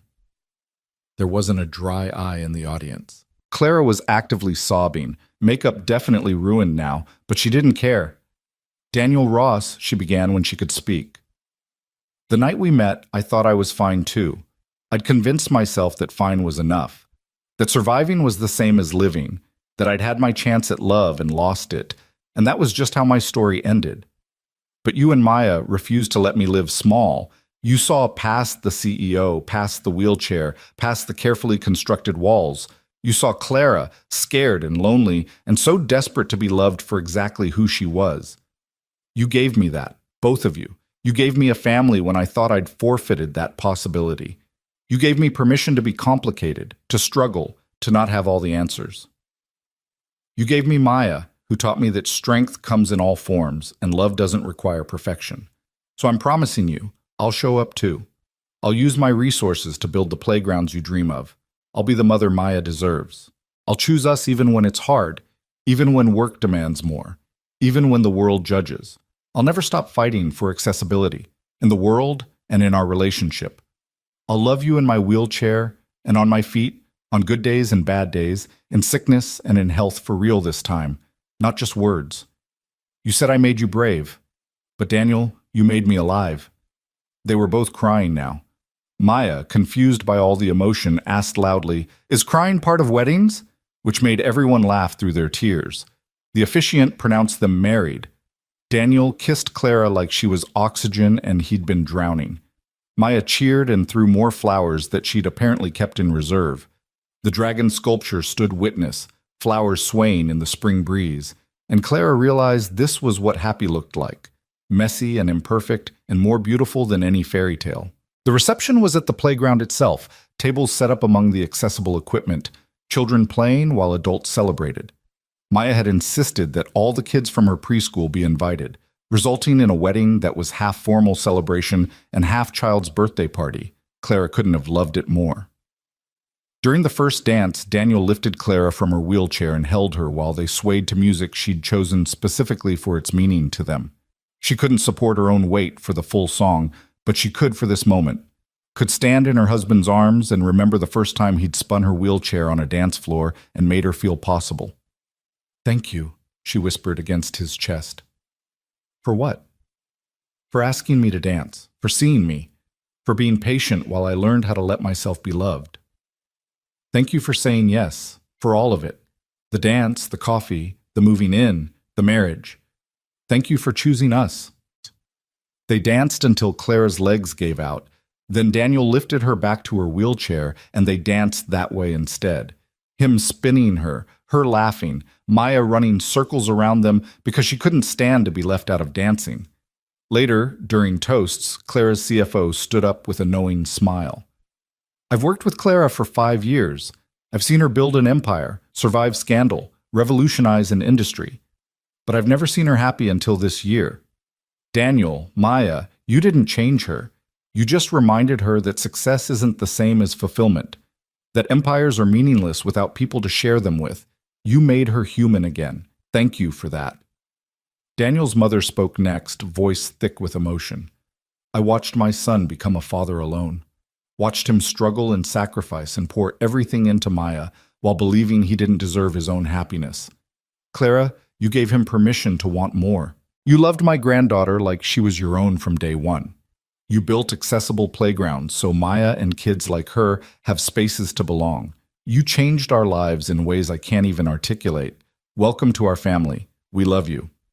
But the most powerful toast came from Maya herself, who insisted on having the microphone even though she could barely reach the stand.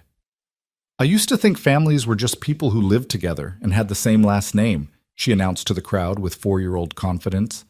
But then Daddy and Princess Mama Clara, taught me that families are people who choose each other, who show up when you're sad, who celebrate when you do hard things, who let you design dragons for their wedding even though most weddings don't have dragons. This got a laugh from the crowd. Mama Clara has a cool chair, and sometimes she walks, and sometimes she doesn't, and that's okay because she's perfect the way she is. Just like I'm perfect the way I am, even though I walk different and my brain works different. Daddy says love means accepting all the parts, even the hard ones. So I'm happy we're officially a family now, with paper and everything. The end. She handed back the microphone and ran to climb onto Clara's lap, burying her face in the wedding dress. Clara held her tight, this child who'd appeared in her life offering cookies and unconditional acceptance, who taught her more about courage than any board meeting or business deal ever could. As the evening wore on, Clara found herself watching her wedding guests with new eyes.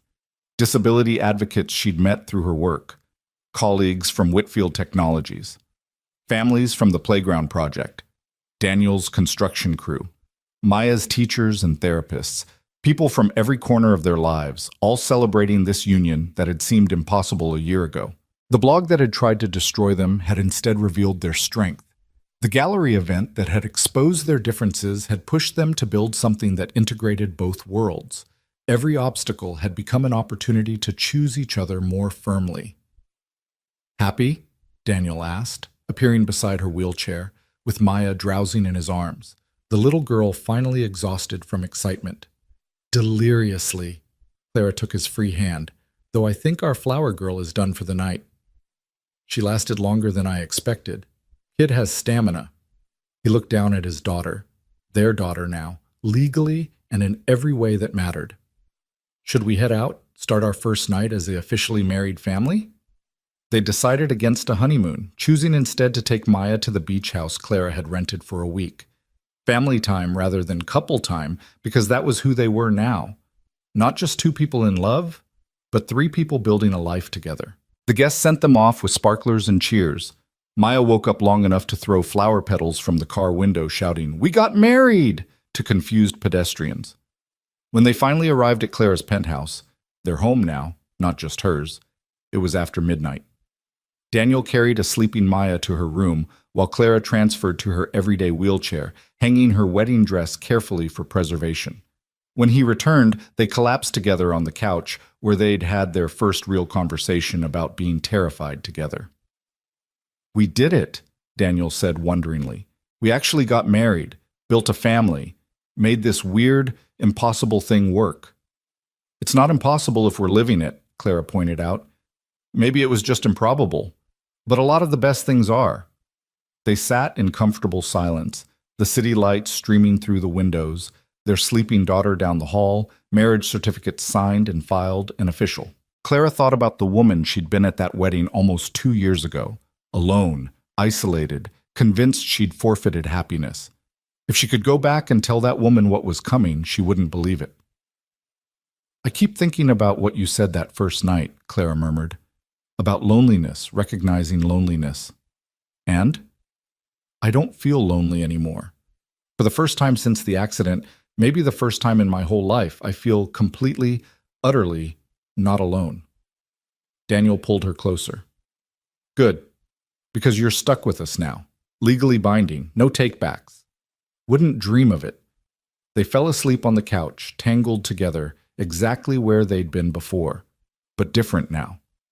Changed by the choice to build something permanent from all their temporary pieces. When Maya woke them at dawn, demanding pancakes and asking if being married meant they could get a dog, they stumbled into their first morning as a married family with laughter and burnt pancakes, and the dog conversation that would apparently be ongoing. Clara watched Daniel flip pancakes while Maya narrated his every move and realized this was it. This was the life she'd been afraid to want, afraid to reach for, certain she didn't deserve. Not perfect, not a fairy tale. Just real and honest and full of a love that didn't require her to be anything other than exactly who she was. She'd walked partway down the aisle and rolled the rest. She'd built an empire while building a family. She'd faced public scrutiny and private doubt. She'd learned that healing wasn't linear, that strength had many forms, that love was choosing someone even when, especially when, it was complicated. Years later, when people asked about their story, Clara would tell them the truth. It wasn't about a CEO finding love despite her disability. It wasn't about a single father rescuing a lonely woman. It wasn't about overcoming or triumphing or any other inspiration-porn verb. It was about two broken people who found each other at a wedding and decided that maybe, just maybe, broken pieces could fit together into something whole. It was about choosing vulnerability over safety, honesty over performance, messy reality over polished perfection. It was about a little girl with a cookie who saw a woman in a wheelchair and thought, cool chair, instead of can't. Who taught both adults that different wasn't less, that families were chosen, that love was shown through presence rather than perfection. And it was about Clara Whitfield, tech CEO, wheelchair user, wife, mother, learning that the bravest thing she ever did wasn't building a billion-dollar company or standing up to critics or walking down an aisle. It was saying yes when a wrinkled single dad asked her to dance. It was opening her heart to a 3-year-old with a dragon obsession. It was choosing to live instead of just survive. That was the real story. Not a fairy tale, just life, lived fully, with all its complications and triumphs and everything in between. And it was more than enough. It was everything.